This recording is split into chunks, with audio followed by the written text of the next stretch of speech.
Welcome back to the Graybeard Podcast. And welcome back, Elliot. How you doing? We're just going to jump right in because, you know. That was some ASMR. You like that? Stuff going on. little gurgling action. I'm sure there's a phobia somewhere where there are people that can't stand that noise. It depends. See, I try to listen to the trend, see whatever the hype was all about, and there's some like, oh, I can see why people find this soothing, and then there's other ones that's literally like, oh no, this puts weird crawlies. Yeah, well, it's a lot of food. Mostly food and people making mouth noises. There's a lot of phobias around that. Yeah. My daughter, my youngest, has that phobia. She can't stand it. And your oldest. Oh, yeah? You can't, eat in the same room with them. No. Makes things very difficult. I hear like the where they take like the glass and then like, That's the new thing. Yeah. It's like, look at this remote. You get a hot streamer, give it a little push up and everything like that, and let it do all the stuff. And yeah, anytime I see a girl tapping their fucking finger, it's not the noise for me. Mm-hmm. It is the action. Right. Stop it. All right, no one cares. You want to put your little ASMR in your unboxing, just knock it off. You want to peel the paper or the plastic off of something and get that noise? I'm down. I like that. Okay. I like that noise. But no. Listen, I've watched plenty of those white room gloved hands unboxing videos of like tech products and everything like that, or like building a computer, and everything like that. Yeah. Listen, out of hard drives. LOL, that I've checked out and all that. No, it's. Oh, by the way, I got the cooler on that CPU that you suggested. Work? Yeah, it's working great.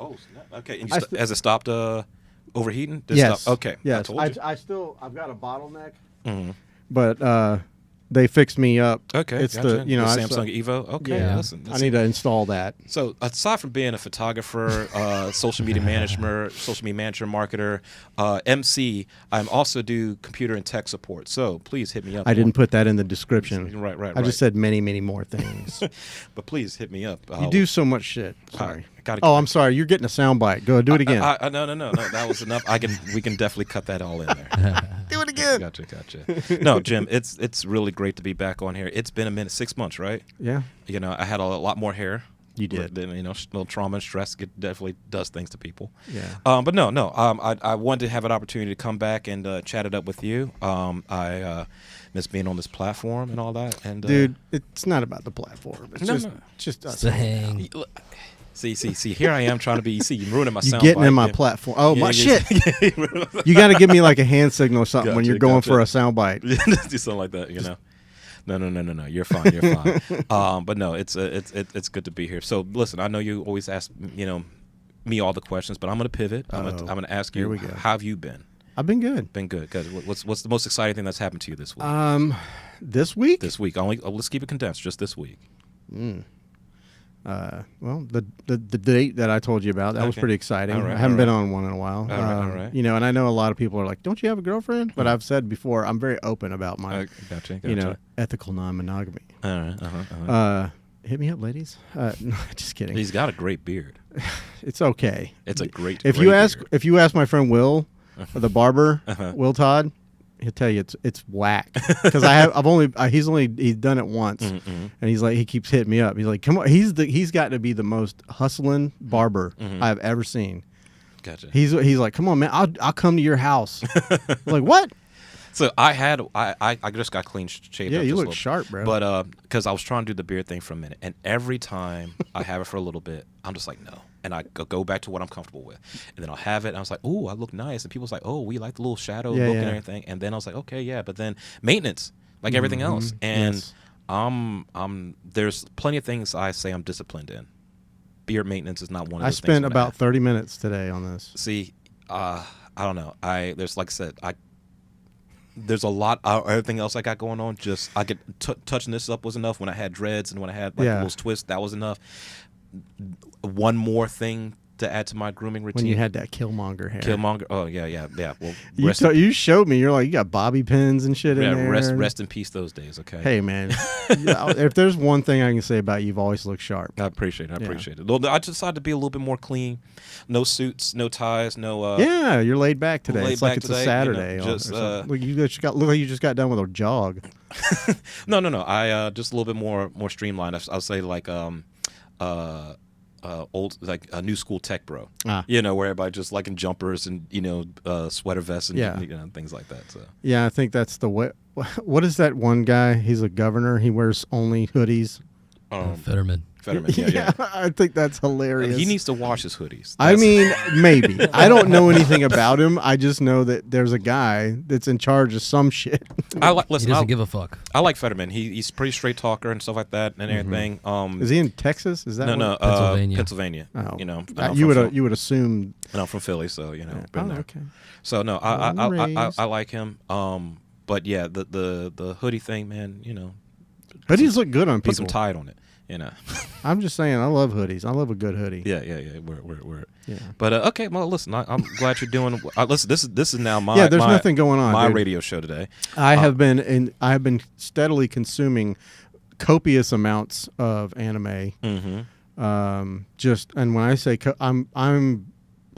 there's only maybe 2 categories on Crunchyroll that I just won't venture into, like the love stories and shit like that. Gotcha. And almost his or her circumstance is a classic, and it's good, and it's from Studio Gainax when they still existed. Never seen it. You'll enjoy it. I don't know. Maybe it's more rom-com. Okay, I love that. Okay, I like the comedy stuff. It's this weird slice of life. Like it's not the comedy. It's not the romance where you get frustrated where it's like, dude, just date already. Mm-hmm. They decide to become a couple within the first 1 or 2 episodes. It's just they go through the frustrations and the comedy of actually being like they agreed to be boyfriend and girlfriend and they're dating and then they try to figure out, oh, now we're a couple. Oh, now I don't understand you. You don't understand me. We have fights. Our friends are involved. We have to solve our problem. Like it's like what happened after the movie When Harry Met Sally. Right. And I'm just like, because instead of like those weird harem animes where like you got the one clueless loser that every girl seems to happen to be isekais. Yeah, isekais. Every freaking isekai, there's like 16 girls fawning over the one overpowered MC. Right. Or like it's Tenchi Muyo. I think Tenchi Muyo, Love Hina, all those classic animes ramp that kind of stuff up. I just went back in the Wayback Machine. We are not. We're not close in age. We're not far apart. Yeah. Watch, I just roasted kind of back there. Did you just roast me? Yeah, a little bit. Was that like a backhanded compliment or kind? I don't know. You look great. Or a forehanded roast? I don't. Whatever. Yeah. But we're in. Keep saying what you're about to say though. You look what? You look great for your age. Okay, thank you. Take it. Mm-hmm. And just great in general. But I think that trend of anime kind of got a little. It exploded, especially with the whole anime boom in the 2000s, 2010s, and everything. Yeah. And I'm just glad to go back to a classic because His or Her Circumstance came out in like maybe 99 or something like that. And they were just like, listen, we're just going to talk about the BS that couples already go through, which is enough content as it is. So no, I think you would like, you don't have to finish it, but I think you would like the first couple of episodes just to be like, okay, this is refreshing, not something I want to finish, but now I don't have to deal with oh my God, why doesn't the loser just pick one? Yeah. So yeah. Makes sense. Got that. But okay, listen, I'm glad you're still doing shooting or anything like that, or I really wish you wouldn't have brought that up. How about this? What's in the bag?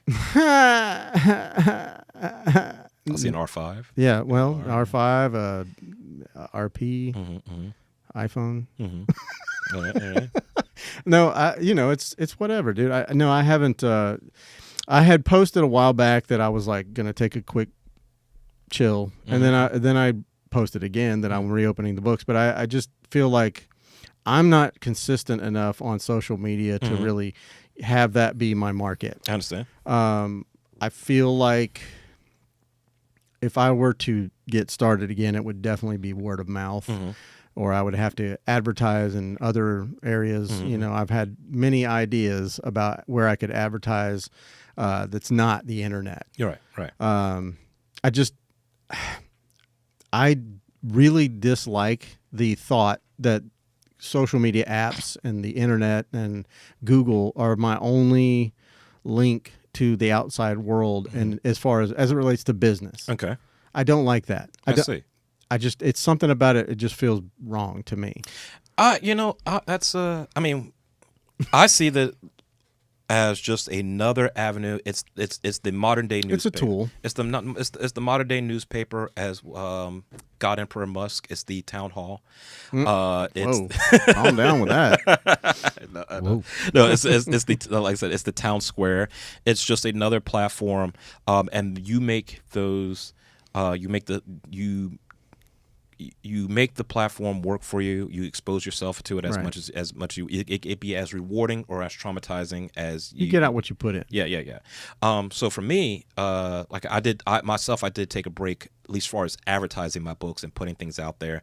Most of the stuff that I've been working on is just with supporting other models, other content creators with like big logistical stuff. Yeah. Getting their headshots, getting their digitals, getting their comp cards. This stems back from a lot of the conversations that we had after doing multiple fashion shows and all that kind of stuff. And one of the, as they're doing a self-evaluation, one of the things we've noticed we're neglecting is that we have these models that are in our shows. We have these great talent on both the marketing as far as vendors and everything, but they weren't getting content they weren't getting I say cornerstone content.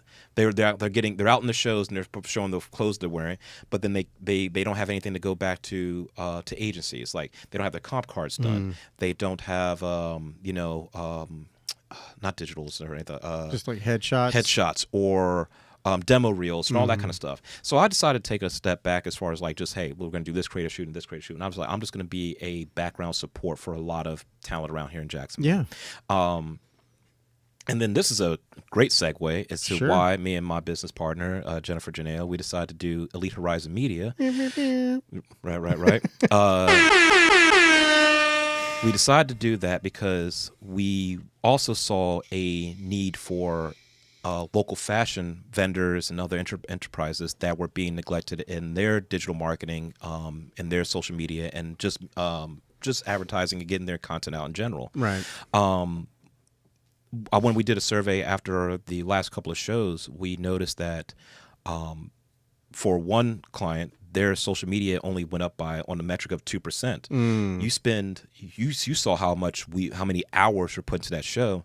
You only see your social media move by 2%, and your sales don't match to the amount of effort that you put in. It sounds like a terrible return on investment. Right. And we're like, so why is it the case? What was about the show that you didn't feel like you were getting getting the exposure and getting the people that and this came through a lot of demographic research about how many people were, the audience that were at the shows, the location and all that. And ultimately we decided, you know what, these vendors, not just in Jacksonville, but just across the platform, just everywhere, they just need a dedicated team to curate their message, make sure their content is on point, but also just mobilize their vision to the right people who also believe in what their product is all about. So we was like, yes. So we. You're talking about the vendors or the models? Vendors, models. We'll pivot to them in a little bit, but mostly with the vendors. Happy to announce that we're currently working with Sean Wolf and the Wolf Ones with Limitless Wolf Co. Very excited about that. I don't know who that is. They are. No. They are a sustainable shoe. They're more than just a sustainable shoe company or anything like that. But I'm just going to talk about just that part in general. Yeah. Give them a little shout out. Give them a little. No. They have. They do all their work here in Jacksonville. Really? Yeah. So they're a local brand. They've been on places like First Coast News, the River City show, and everything like that. Right. They have all these. Is it two guys? I think they were on Connor's podcast. Yeah, they were. Who Are You podcast? Yeah, the Who Are You podcast. Now I know. Give Connor a shout out.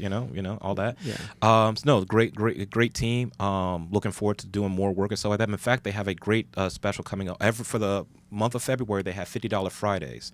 On Friday, come out and see their little vendor. But I'm gonna check where they are. They're located this week. I'll put that in the description. They don't have a brick and mortar. They do have a brick and mortar. Okay. I just can't remember off the top of my head. I know I'm being a terrible advertising agent. You right really now. are. But terrible partner. We'll put that in the link in the description. Okay. And then you'll be free to check them out. But it's all for just one reaching out to the community. Black History Month, $50 Fridays.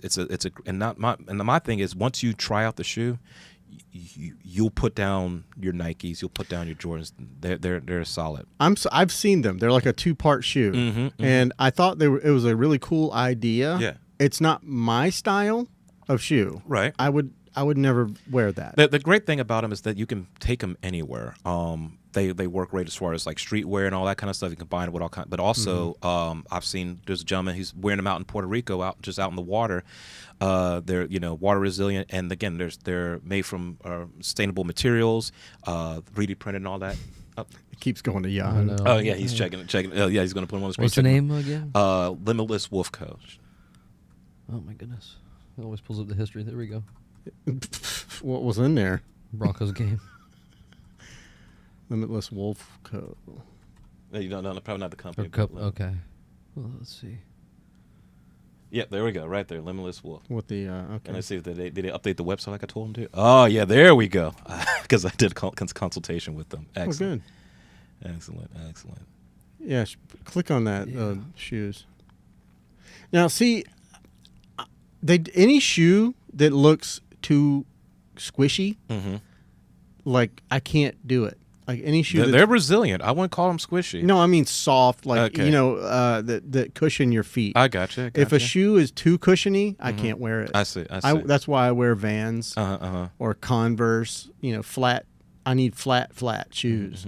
I have a heavy arch.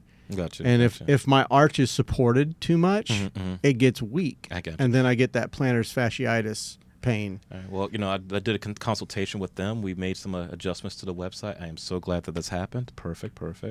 I mean, they look great, and I think good. It's fantastic that they're a local company and they're producing here in-house, in Jacksonville. I think that's fantastic. Yeah. So excellent. So no, definitely, guys, check them out.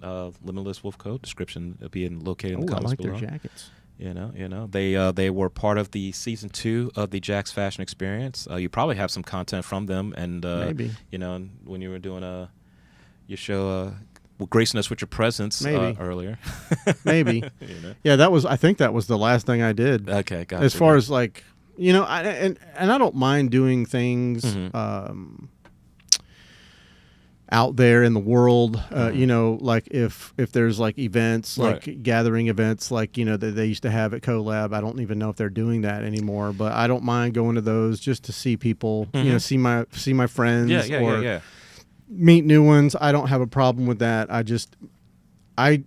I'm very like almost introverted when it comes to business or when it comes to shooting, when it comes to being a photographer. Right. Like I want to work with people. I want to take photos. I want to make art, but I definitely don't want to get taken advantage of. Oh, yeah. And when I do feel like I'm getting taken advantage of, I pull back. I pull way back. Right. And that's some of the things we've had to, as a business person myself, had to come to terms with. There's a lot of people who want to collab, but they don't. The return on investment from either or is definitely not equal. And this, for example, and I've had to turn down some partnerships, some TFP shoots and stuff like that, because for me, I don't need that for my portfolio anymore. Right. So me collaborating with you or partnering with you isn't necessarily a much of a benefit to me as it is for you. And I think people take those conversations a little too personally. Yeah. It's like, oh, you don't want to shoot with me. Oh, you don't want to shoot with me. And it's like, it's not that I don't. It's not that I don't think you look great, or we can work to create a project and all that kind of stuff. It's just, if I have to take time out, which I can't get back, that I could be investing in, say, like a different type of paying client, or even if I was doing a TFP with somebody else that I think would enrich my portfolio, or at least the direction that I want to take my content and my like I said, my platform a little different direction. It's largely just me doing charity work, right? And for those that are not photographers, I will just clarify what TFP is: trade for print, trade for pics, trade for photos. It's just like we both get a mutual trade. They get photos, I get to take photos. That's all that is. Right. And it's. I've done, let's say, I've already done enough of that to where I can say, hey, I'll come out, but if I'm taking a day off of like my regular work, I need $150. I need $200, and that's the thing. I mostly just told folks, listen, give me at least slide me $200 or 100 something like that. Just this not to say, but like at least help me out. And the fact that I get turned down on that, which is upsetting because you already know my other clients will be paying me $400 and et cetera and onward. So I'm just like, all right, if this is all, if we can't even bridge me halfway, then you weren't my client altogether. Right. It's also, I've been telling a lot of models around here, it's like, listen, ladies, guys, your portfolios are already built up.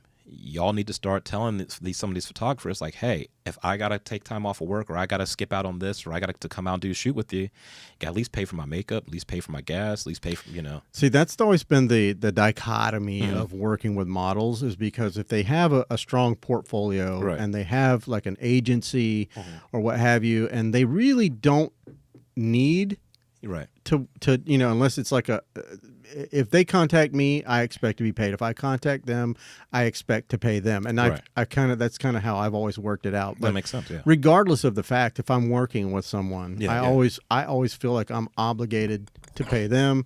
But then I'm like, well, shit, what about my time? You know what I'm saying? So it's like this weird catch-22. I feel like, listen, if I reach the only time, actually, let me rephrase. I have paid plenty of models knowing that once I get these shoots done, this content done, either the project that I'm going to be doing is blowing up, or this would have benefited my portfolio in a way that it would have been value positive. Right. Value positive for their time, value positive for my time. But when people reach out to me, and unless we have a particular relationship where we feel like, oh yeah, we're, and I think jokingly, I think some people assume that they have a closer relationship with me than they have in reality. It's like, oh no, Ellie will definitely do this for free and whatnot. It's like, no. Could you imagine the conversations behind closed doors when you're not there? Oh goodness, yeah. The thing is, the conversations behind closed doors always leak back out to me, where I'm being told like, oh yeah, we just assumed you're going to be here to come do this and that, and I'm like, no. Yeah, that's kind of how it got with me. Yeah. And then it got to a point where it was like, I think that certain people were like starting to understand that I was like, listen, I don't have time for this really. It's eating into my schedule. Yeah. So it was like, well, the offer for money was laid out, and I was like, it's more of it's like less about that anymore. It's more about my time, and I just don't have it. Yeah. But yeah, it was definitely, there were times where there was an expectation that I was going to be there, right, or that I was going to do a certain thing, or that I don't know, all the other things that we were talking about inside, all the drama of this and that. I don't want to work with this person. I don't want to work with that person. You shouldn't either.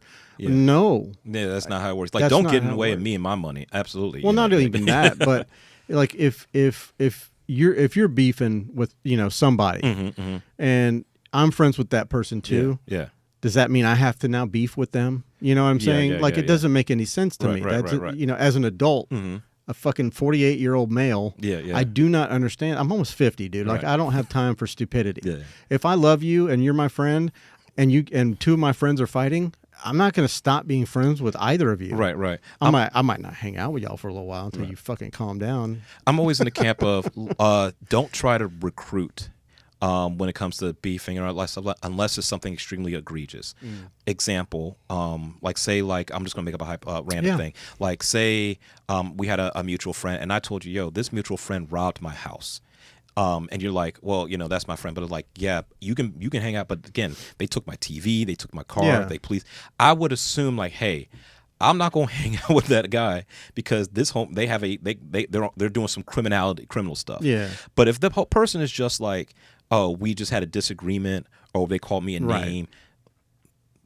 Listen, I'm fine with you being Switzerland. Yeah. You know what I mean? You know what I'm saying? But say, like I said, we got folks that are like, committing arson, mutual people. I would hope like, hey, listen. That's a different story. Right. And I'm not trying to exaggerate to the whole point of blowing things out of proportion. No. But I would say like once there's a line. There's a line. Right. And I have a line for everything. Yes, copy that. And it don't matter who you are. Like I said, you could be the best person in the world. You do some stupid shit like what you said, or hurt a girl Yeah, or, yeah, or, yeah, you know, kick puppies or Right, whatever. right, Oh, right. I'm not only will I not talk to you anymore if you kick puppies, I may come for you. Right. And the promise is like there's the creative community in Jacksonville is big but not so big. So everybody, like if something happens, you can get everybody hears about it, but you can be far away from it enough where you're like, well, I don't have to associate it with it unless I want to. Right. But then also on occasion you might have to. You might run into something Yeah, about it. circles. Yeah, little circles and all that kind of stuff. I like that I like the momentum that the creative community is happening in Jacksonville, though. It is. Is it still growing? I mean, oh yeah, dude. It is not just growing. I think Jacksonville in general is just transforming quite a bit. Look, we got new clubs.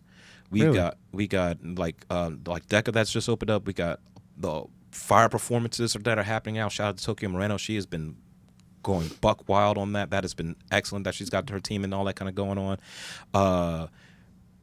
We have new studios. The photographers are stepping up their game and doing content and everything. I for a while, and not just that, but also we have a bunch of new runway shows. We have a bunch of new fashions. We had just me paying attention, just keep my ear to the ground. Just last year after JFE, we had Runway Florida. We've had the Hyphy fashion show. We've had Florida Jacksonville Fashion Week. We got Florida Fashion Week coming up. We've had the Style Society. Shout out to Jennifer for doing a great job with that. There's just more. There's people have realized there's an appetite for people to come out and consume that content, purchase things, and within that space that I just did not see that shoot when you and I met. Right. And I want that momentum to keep coming, to keep going. It's like that the whole Exhibit F thing that's been taken off. Like I want those platforms and those shows to succeed because one, it shows it for people outside of Jacksonville, they can see, oh, this is a space that we can invest in, we commit things to, and not just that, but also the talent. It helps cultivate the talent that we have locally instead of people feeling like, oh, well, if I want to go big or whatever, I got to get up and go to Miami, or I got to go to Orlando or Atlanta, stuff like that. You probably still have to do that, but you can cut your teeth here. Right. You can build a name for yourself. You can get your practice and all that stuff, and get instead of thrown to the wolves the moment you step into Atlanta. That's why, like my friend, our friend Russell Socinic, he doesn't do a lot of work with local people, unless it's a business or whatever, and they've hired someone or whatever. But he goes, I mean, but it's mainly back to what we were talking about before, where he's like, I gotta get paid. Yeah.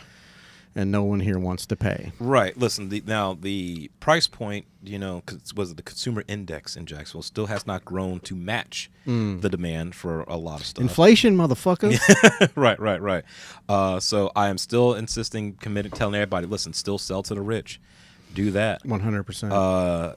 But there is still a space for people to grow. You say you build, you grow, you platform. And then if you gotta get on your wheels, get on your bike, and travel elsewhere to find more high-paying clients, then definitely do that. But I'm emphasis, don't neglect where you're at right now. If you're here in Jacksonville, and I'm looking to the camera when I say, when you're here in Jacksonville, this is the space to do so, space to invest in, space to grow. I think Jacksonville's a great place to do like ABC tests, to experiment around, whether it's with productions, clothing lines, marketing opportunities. Just do that here, see what works. And they're like, okay, we found a formula. Now let's kind of something that gives them some sustainability. Let's take it elsewhere. Let's try it in Orlando. Let's try it in different cities. And I'm happy about it. I'm happy. We got folks last year. 3 of our models that were in the Jack's Fashion Experience, they all debuted in New York Fashion Week this year. Nice.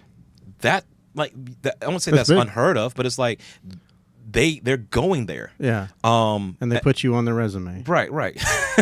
So it's stuff like that I'm infinitely excited for. One, that I feel like a part of me is proud that I had an opportunity to create those platforms and invest in people to take those opportunities elsewhere. But also, it's giving that impression that Jacksonville's not a dead end town for creators. You can do something here, and it's just one that makes me more proud of this place that I'm at. But also, it's it's just exciting. Yeah, it is. I imagine it is, and it is a good place to cut your teeth. And it's, I mean, anywhere you are, any city, any town, there's going to be a need for creativity and art. I feel like if there's not, then that's a really poor place. I mean, and I don't mean poor as in money. I mean just like not good. You know, I mean, like you need art, whether it be music, painting, you know, photography, dance, anything. And yes, it takes an army to get those things mobile. And I understand like those runway shows that you guys do. Right. I've not seen the behind the scenes, but I have witnessed the shows, and when you see it and it goes flawlessly, and everybody's like, you realize there's been a lot of work done. Right. There's been a lot of, sometimes there's been some heated moments. There's been some laughing, some crying. There's been all of that, and it's. I don't know. I imagine it's just a great experience to set it up and to facilitate it, and you're learning. So it may not be perfect yet. Oh, absolutely not. There have been I've seen a lot of shows spring up across last couple of months and everything like that. And people have asked me what I think about them, my opinion, and all that. And I've tried to be delicate on how much I give my own input and insight to it, because one. Some folks will feel like, oh, I'm trying to step in and trying to be involved and take over and all that kind of stuff, and I just don't like that kind of conversation. No, but if they ask you, right, but it's I want a lot of the stuff to either grow and operate on their own their own experimentation and all that. But one thing I will definitely talk about, have a conversation about, is that one, these shows aren't easy, and the biggest barriers is the direction you do the steps you do the logistics in. That was my role with JFE, which I was treasurer and logistics manager. So I decided where the money was, how to get the money, and the processes from scheduling dates, when our models would rehearse, how with vendors and all that. So all the behind the scenes stuff like that, take care of that. Yeah. And the first one was purely skin in my teeth, just figuring things out randomly. And then the second one came, and the third one, technically Cast was the third one, but third one, but season 2. Always weirded out how we decided to name that. Yeah. And with the show at Casa Marina, it was a daunting experience. One, reaching out to venues, getting funds for that. These things aren't cheap. People jump in and it's like, well, we're going to make all these money in ticket sales, and we're going to pay this person, that person, the model's going to get paid, and these people are going to get paid. And it's like, that's not true. That's not true. And also, a lot of the money came up front out of my pocket. And just hoping, oh man, well, hopefully we'll recoup and everything like that. When I tell you, there's moments I'm looking at my phone, like, because I have the Excel spreadsheet, and I just see red, and I'm like, well, maybe if I just take out another loan, it'll make things right. Now, at the end of the day, did everything finally break even in a little bit more? Sure, but was I still biting my nails, even seeing people come into the room? And then we're like, oh, we're missing this. The day of the show, I remember having to buy microphones because the microphones that we'd had wouldn't work. Call them motherfuckers. We got microphones, bro. Yeah. We had buy microphones because microphones wouldn't work. It was like, we had to we told the venue we're going to bring our own champagne, and they told us we couldn't bring our own champagne because it was like a license or health issue and all that. Then we had to pay food that safety. Fee, safety. We had to buy hotel rooms so people could change in, because we thought there would be rooms for the folks. It's like, no. So we bought hotel rooms. Okay. Getting everybody rounded up. Oh no, this person said they're going to be late. This person said they're not going to be on time. This person got hungover and drunk before the day of. I made this joke a while back that I said, like, I know that people do reality shows and like they hype up the drama and the like during events, but I think a lot of that is actually legit stress. Like they're literally going through some of that stuff. So it would be an interesting project for me to do. It would be an endeavor, and I would definitely need help but it would be kind of an interesting endeavor. I've always wanted to film like a documentary. I've always wanted like documentaries are like they have my heart. Like I love documentaries, and to be able to, I tried before, like right after COVID, and after everybody was going back to work, I was like, let me go talk to some of these local brick and mortar businesses around. Right. And I started, and I had like 5 different businesses that I wanted to focus on. I got to 2. Actually, I got to 1.5 because I never got to actually interview the second one, but.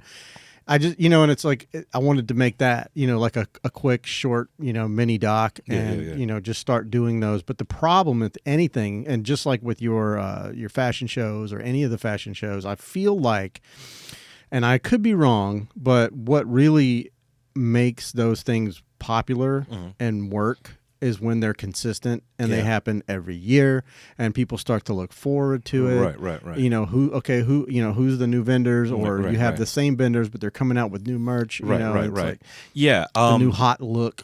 Yes, and so this actually brings back to some of the things we reevaluated with this, because there was a conversation to whether we need to have these shows more often, and the logistics that happen between that. Like, man, well, okay, we want to have the shows more often, but to have the show more often, we need to have money. And we went through a lot of money just getting this one. How much do we have left in reserve? Oh, now we got to find ways to raise money. Well, do we raise money with merchandise, which costs money? Do we raise money with, like, say, doing model camps, like crowdfunding model camps, getting more grants? We went through a lot of grants in the last one. So we've many times had this conversation. But also, there's also parts where, like, well, if we have the shows too often, are we losing an audience? People feel like, well, I'll just go to the next one. And to put in perspective, so I have, when you book show doing this, I get a lot of data, like through Eventbrite, ticket sales, emails, stuff like that. And I did a breakdown, and I realized that only 12% of people who bought tickets during our first show returned to the third show. And you look at that and you're like, well, now there's plenty of things that can skew data and everything like that. Like, did they use a different, like, say, or what the ways we track whether a person was returning, whether it's emails and names and all that kind of stuff. Did they use a different name when they purchased the ticket? They use a different identifier, so they wouldn't have came through the same, or they use a different Eventbrite account. All those things could skew the data a little bit. But then thinking back, I'm looking at the audience like, no, there was a lot of new people out there. You had different models. Right. Yeah. So with different models and everything, which attracts different people. Families and all that. But then the funny thing brought 38% of our ticket sales were through the friends and family discount, which is like, okay, so we have our show audience is filled up with a lot of friends and family, but is that a disservice to the vendors? Yes. Who are trying to sell their clothes. Right. I didn't want to cut you off, but I was thinking to myself, you are in the I have a new business phase, and I just opened a new Facebook account, and all of your family members joined, and they love all your shit for the first 6 months, and then after that, it's like you lose everybody just stops. Right. Liking your content, they stop following you. Yeah. But then you'll see a dip, and then you'll see it increase. So, but just like with any business, they say. And, there might be businesses out there that can make a profit right off the rip. Right. But with this, I imagine it takes a build-up, and it's going to take a lot of financial sacrifices, time sacrifices, all of those things. But they say you don't turn a profit for the first, 4 years. Yeah. And a lot of that. And keep in mind, we're seeing friends, fans, so they're all, like, in the audience, like, our vendors are like, oh yeah, we're seeing all the people all excited and they're cheering all that, but then they go to sell their clothes and nobody's buying the clothes. Nobody's following their socials. Nobody, and I think if there's one big criticism that I have for just how the show is that we got so focused on the performance and not on the marketing of the show. True. And I had this conversation with some business people a while back. It's like I watched the Victoria's Secret fashion show 3 times because Lisa from Blackpink was in it, and I definitely got to check her out, right? But also, but I loved how they hyped the Victoria's Secret. It was this big announcement of their latest lineup.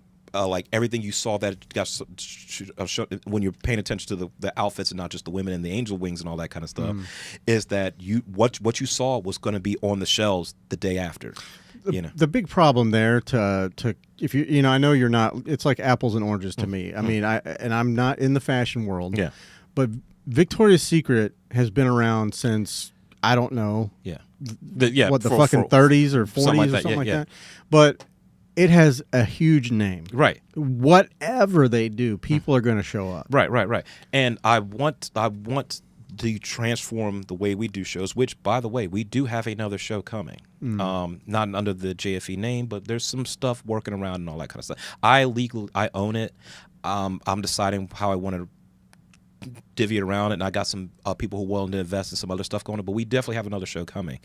But I wanted to make our shows these big marketing exposés of the vendors that we have that are participating in it, and not just big, performances of just having, attractive people walk down, the runway and all that, which, by the way, those are also great if we just want to showcase that. But they have everybody who participates it has to have some value coming off of it. Right. And I just don't think we 100% made sure that everybody who, like I said, are not, and this is not just a pivot talk about the vendors either. I had conversations with models because I invited a lot of talent agencies to the show, and I had a couple stop by and everything. But they felt like they didn't get enough opportunities to talk to those agents, to talk to those talent scouts. So my question would be, first, I have a question and a statement or a suggestion. But the question would be, to your vendors, how do they have a social media team, or how much are they pushing out this fashion show?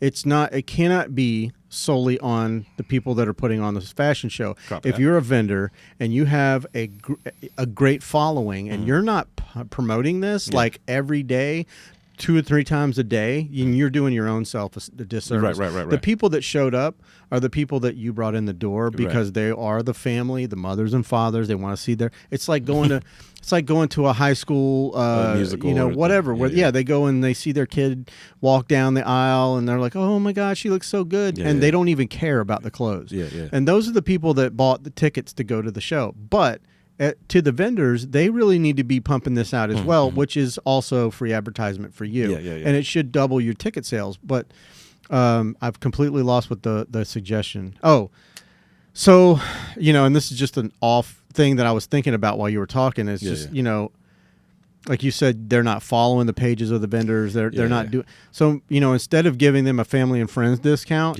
there's a Bitly page or whatever where it's like, you go to this person's page and you click on it and it takes you to the page and you have to follow it. And then you go to the next one and the next one, and each one that you do gives you a little bit more of a percentage of a discount. Yeah. You know what I'm saying? No, that work. The only when that works. As far as like capturing and stuff like that, right? At least get people to look at the page. If there's any counterpoint, I don't kind of like every time about when you build a business, you get everybody who follows your stuff and that doesn't interact with it, and then of course, and then you get into all that weird algorithmic stuff. But no, great thing about with me and Jennifer and the rest of the team is doing with Elite Horizon is that we're asking those kind of questions and we're examining a lot of things to definitely make our fashion partners, just our marketing partners in general, to find more value in the content that they're producing, and just getting more exposure, and also finding the right audience to see the value of their products, see what the great stuff that they have going on, because there's definitely a need for that here in the city, and just like I said, just want to improve on shows, production, and just to have a great time. And so but again, this is why I'm excited for doing this stuff here in Jacksonville, because asked me if that was possible 2 or 3 years ago, I would have said absolutely not. See, like if I was a clothing vendor and I was going to be people would be modeling my clothing, I would be at every rehearsal filming, or taking photos, or hire a media person to go out, a photographer or a videographer to go out and film and photograph, and then use that for content. And upload it every day and be excited about it. You can't just be like, I'm part of this fashion show. It's gonna be dope, and then that's it. Got a lot of people who just show up, don't show up and don't show out. You know what I mean? Get on every podcast in Jacksonville. Yeah. Especially this one. Dude. Thank you, but I no. was worried about coming back to this one. I thought I was going to get lectured because you Why? mentioned because you mentioned that I didn't take your advice when it comes to. Are you talking about the ladies? Oh, absolutely, man. I'd be messing up my Listen, guy. if you guys don't know from watching this show, if you don't know, he's a little bit of a ladies' man. But however, I hope that you're curbing this sugar daddyism that you're into. I'm going to tell you. He loves to take care of his ladies. Actually, no. I was actually okay. No. Actually, yes. Do All that. right. I have 2 stories. I won't say anything that identifies these people. Well, you can tell me later. No. Show me their profiles and all that. Yeah. Just one person I went on a date with, took her to a very nice restaurant. Now she told me she had a kid, which is fine. We're in the same age bracket. I'm at that point. I got to accept it that I'm going to be called daddy twice. You know, hopefully not. I'm fine with Dad is for the kids. Daddy, that's for the bedroom. No. And it was fun. We were at a decent restaurant. She at the end of, having a great conversation, drinking. So I kind of got the hint that this person had not been to the caliber restaurant in general, just because of like. One having a lot of questions they were ordering and all that kind of stuff. I could just you can tell. You can tell. And if you took me to one of them fancy schmancy restaurants that you go to, I wouldn't know how to act. Right. And so I'm going through that process and everything. But then she was like, "Hey, can I take some food to go for my daughter?" And I was like, "Yeah, no problem," all that kind of stuff. And then she orders like the filet Oscar, which is like okay. And then the kid's getting like a $50 steak. Right. No, $50 steak filet, but had lobster on it, like a filet lobster. So serve it to her. Then she ordered. She wants to add another one, and I was like, "Why?" And 2 things I found out. My One, baby daddy. Yes, the baby daddy is taking care of the kid while she's out on a date. Oh, God bless her. And she doesn't just have 1 child; she has 3. Let me guess. 3 baby daddies. 2. Oh.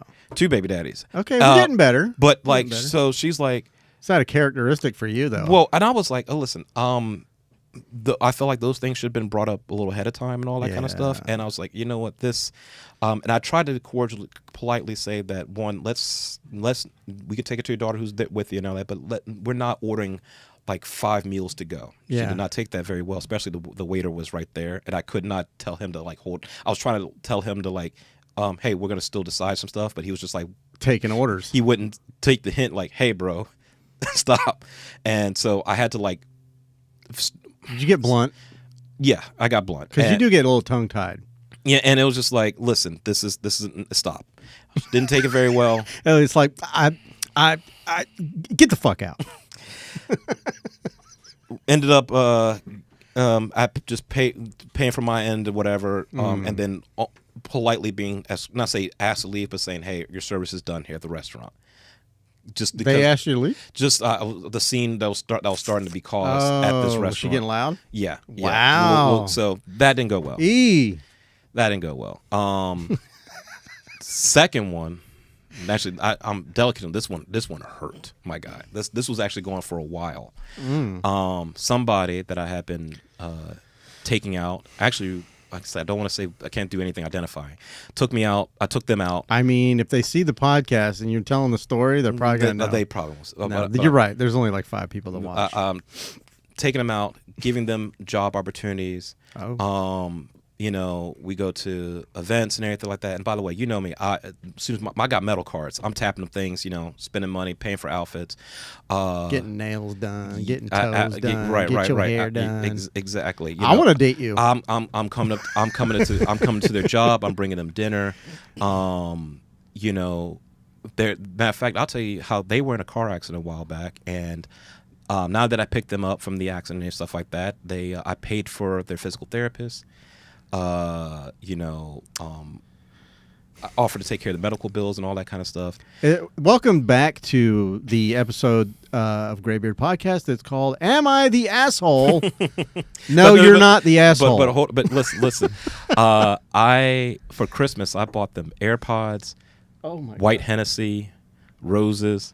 I would be such a good girlfriend. Right now, I will start lotioning my hands right now. Here's the rub.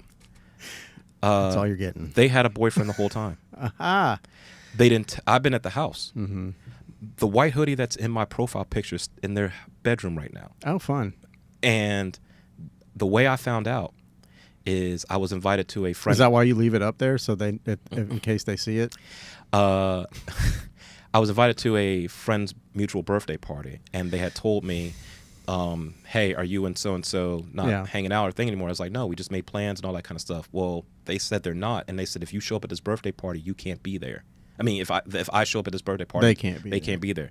So I show up at the birthday party, and there she was with another guy. Which, by the way, yeah, like I say, I don't want to talk about I want to talk about the guy because again, identifying stuff. He was not Elliot. No, he was, and like it's funny. Went down a few rungs. I had for a brief moment, I had an opportunity to talk to the guy. You don't have to say it. I'll say it. Figuring out what was going on. And I was like, man, I feel bad. I'm upset. I'm mad upset, but I feel bad because like this is a good dude, you know. Oh, okay. He's a professional. He's a solid guy. So he's a good dude. She's just doing him dirty. And then homegirl had the nerve to be like, because I made a scene, was upset about it. Had to say it like, I don't know why you got upset. I never said we were anything anyway. Blah blah blah. And I'm like, don't you like checks in the mail, bitch? You better give me that refund. No, more importantly, it's like if you are and look in our text messages, you're calling me honey, babe, and boo, sweetie. It's at 2 and 3 in the morning. I can't wait to see you. All that kind of stuff. I wish I was with you. It's not things you say to someone that's a friend. Right. More importantly, why don't just say straight up, hey, I have a boyfriend. Yeah. So, and there's this whole like debate between men and women about dating. Yeah. And women are upset because men don't want to go out on dates anymore. They just want to take me for coffee. Right. And this is the fucking reason. This is the fucking reason. Yeah. But I'm going to tell you right now, like if I ever meet anyone and I like them and we talk or whatever, and I offer to, hey, let's meet for coffee. We're going to go to coffee first. Okay, because you might be a dick. Yeah. And I'm not going to. First of all, we're going Dutch to coffee. Yeah. So I guess that's second of all. So, but I'm not going to spend money on you if I don't. Now, if you're cool. Yeah, I'll fit the bill for the next one or whatever. But it's also like this weird thing about like feminism. Do I pay?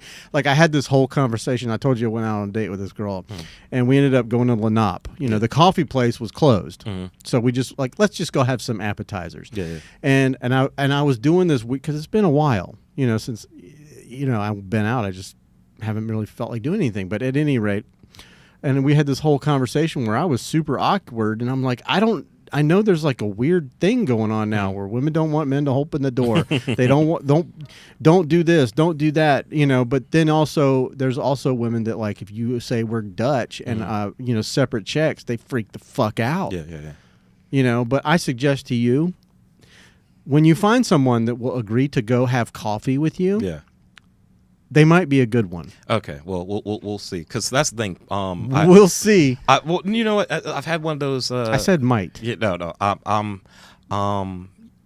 You know me. I don't waste no time. Like I said, that last one bothered me quite a bit because, like, we were friends and all that kind of stuff. We had a previous relationship, but we were always in the same space and all that kind of stuff. And after the podcast, I'll tell you, we'll have more of that conversation, all that. You don't want to kiss and tell? No. It's cool, man. You don't have to. I wouldn't. I think that's gentlemanly of you. Right. It's just so listen, but you need like a woman sommelier. you need relationship therapy because you need someone to vet these people for you. Right. It's because you don't know how to do it. Yeah, but that the thing is still so there's a bunch of lessons I learned from a lot of this. One, I probably can't see this because I'm in this wet, but after that moment took my 2 days to drown in vodka or whatever. Then I was like, get to the gym, get back into working out. Because this person I included them very much into my business and circle and all that kind of stuff, and I built a role for them in that space. I was like, I was giving to them that stuff before they proved themselves for it, and I was like, and why am I giving this person like access to like all my business and clients and funds and all that kind of stuff. Let me dabble that, which is what incentivized me to build that relationship with Limitless Wolf Co. and a bunch of other clients. So my business literally, once that whole situation happened, jumped threefold. Good. So focus on the shit that matters. Right. And that's the thing. And also, yes, I've had those conversations where I do need to vet,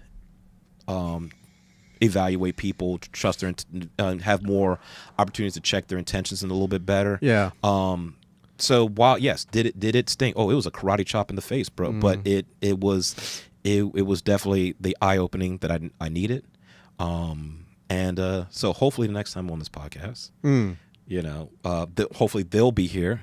So you can. Oh, is that right? Right. You want to bring one of your hoes up in here? Well, let's not call them that. You got censored last time, okay? Well, hose is fine. You can say hose as long as I don't say any other things about like certain political things Gotcha. or whatever. Or it's. I'm just trying to get like you have to Pat, leave the disclaimer that it's my opinion. You have to say that about everything, Gotcha. unless you can pull up evidence, Right, and then it's like consider the fucking source. I'm just trying to get like you and Pat in healthy, successful relationships and all that. And like I said, I'm trying to follow y'all examples. Miss B's in the chat. She said, Miss Angie B, excuse me, said, "Damn, that's horrible. Where is he finding these ladies from?" Oh, that's my girl Angie. Angelisa said, "Right, coffee should be the first date. Something simple, because if you can't hold a convo over coffee, dinner ain't happening." She made this. Oh, that is real nice. Yeah, cool. Is it on the camera? Did you show that? I showed it last time. Okay, gotcha. She made that. That's real nice. That's real nice. That's good. That's the thing. It's funny, Miss, and I told myself, do not get involved with anybody in the industry, and I say industry, the photographer, model, creative industry, but that's the circles you run in, right? And the crazy thing is, both of these, I told myself, okay, I'm going to be fine because both of these individuals aren't in it, because the last ones we've had conversations were in that same space. Mm-hmm. So I should be fine. Now, this last one I just talked about, did I bring her into it? Yes. Bad idea. Definitely a bad idea. And shit where you eat. Yeah. So that was a mistake. That could be taken so out of context. And that's the thing I've been trying to tell myself, not either find people that are outside some of the vanity workspace that I'm in. Yeah. But also listen, I also enjoy with creative people and all that. It helps to find someone that is interested in the same things that you're interested in, and that understands the the market, the thing that you're doing. They understand what it requires of you, all the time that you're going to have to spend, and being out of town or working with other models that might be women. Man, the fact that you even brought do you remember the person that I brought at the Casa Marina show? The young lady there. Oh yeah, it was a lot going on. Yeah, she got testy about like some of the other models like that I'm just working with and anything like that, which can't have that. Yeah. So in your profession, you can't have that. You're going to be working with guys. You're going to be working with girls. You're going to be working with old people, young people. I believe. Yeah. I mean, if I'm not your girlfriend, I don't want them anyway. You know what I mean? Right. I'm not your girlfriend, but I'm just saying, like, I would trust you. I feel like you have the scruples, the integrity to not, where. Look, that's right there. Yeah. I'm taking photographs of that. I mean, which you don't do that anyway. Right. But I mean, if the opportunity arose, or came up in a situation, arise. I fucked that one. That's some solo leveling. Yeah. Arise. Dude, that when he did that, my girl, she spiked up. She was like, "Oh, daddy." But I know that you wouldn't take that opportunity, especially if you were faithful to another girl. Yeah. I don't step out. I don't want. I am empathetic to, or at least have the most emotional intelligence. I don't want other people to go through traumatic or experiences that I went through. Like I said, that second one, the amount of gaslighting excuses that were going through, I had a very clear reality questioning moment, and I'm like, wait a minute, this isn't. And I've had other conversations with people about how to deal with stuff like that, and one of the best answers I got is they have their reasons and there is the reality. For example, your reasons might be is like, well, I never said we were official, or this and that and all that kind of stuff. But the reality is I was still at your house at 3 a.m, right, while you had a man's. You can see your reasons can be like, well, I didn't tell him. I told him that I only have one kid, and yes, my baby daddy's taking care of my kid because I needed a babysitter so I can go on this date with this person. But the reality is also you didn't tell me about the other two, and then you're ordering another additional $300 worth of food, right? On my yeah, we're not at McDonald's, right? Like if I was getting a number 2, no problem. Yeah. So and that's helped me compartmentalize a lot of stuff, and not just to be so stressed. Like everybody, or put in context that the things that people will try to convince themselves to rationalize their negligent behavior. One, to not take it as personally, because it's not a reflection of how how you should be valued and all that, and everything, this, that, and the third. But also for me to not feel as agonized or just they've convinced themselves to make them feel better of their the way they're mistreating people. And if people are going to be delusional or crazy about that, then I should look at them the same way. Yeah, and you shouldn't be with them. I mean, my thing is there's a couple of things. Like, one, be yourself and do you no matter what. Yeah. And how another person reacts, you have zero control over. Right. And if they react poorly, then you react and then it's on you. What do? Do you stay and deal with that bullshit, or do you leave? Yeah. But I mean,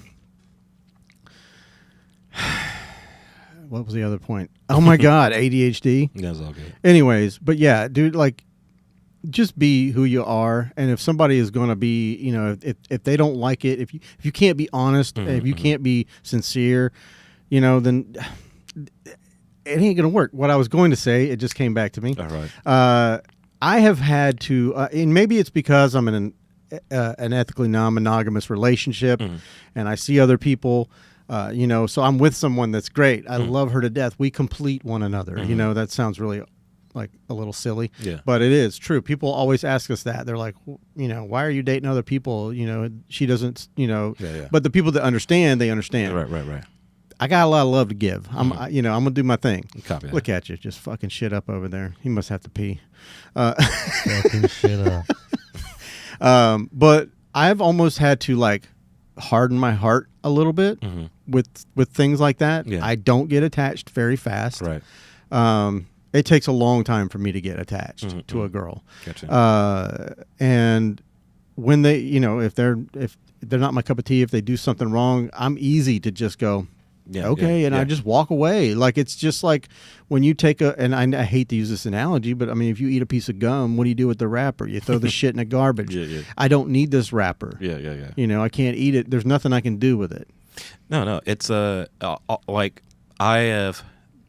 Like I said, our history as far as me talking about like previous relationships and all that kind of stuff could be you concern me. Could be a Netflix series. Yeah, you concern me. But I'll be all right as long as the money. Another idea for a documentary. Listen, Dating in Jacksonville, starring Elliot. I'll find somebody at right, or maybe not here in America. We'll see. I'm trying to go back to Singapore. Oh yeah. We'll see what's happening out there. Now we. Yeah, I need to get a new one of those. Gotcha. That one's cracked. Oh, I see that. Yeah. Ladies and gentlemen, we're just having some physical difficulties with some equipment here, but we will be right back. Oh, no, we ain't going nowhere. He's just dicking around with it. I'm just messing around. All right. We are back to the Gray Bear Podcast. By the way, as we trying to get the wide shot, we pivot to this next thing. Do got another announcement. Okay. So you're pregnant. No. I'm trying to get somebody else, but not from a lack of trying. Okay. No. Wanted to bring up that there was this young man, David, who I've had a couple interactions from Orlando, and he was telling me about wanting to build a more high class, exclusive clubs for not clubs, but like networking for photographers, people in the creative space and everything like that. And we, me, him, this other gentleman, CJ, talked about how we wanted to create the standard for high end creative networking, and he wanted to call it the Blueprint Jacks. But life gets involved and people gets in the way, and he was talking to me more about it, and congratulations to him because he just found out that he's going to be a father, and so that's why. Congrats. Listen, good job, David. I just wanted to know that Elliot is a great name, boy or girl. Or Jim. Jim. So, just want to announce that I will be taking over the Blueprint Jacks community. I'm probably going to repurpose it into something more more, I say, newspaper, magazine kind of Editorial. editorial kind of space. There's a lot of networks and communities and all that kind of stuff. Jack's Social Group does a great job of it. Sunday Social, they do a great job.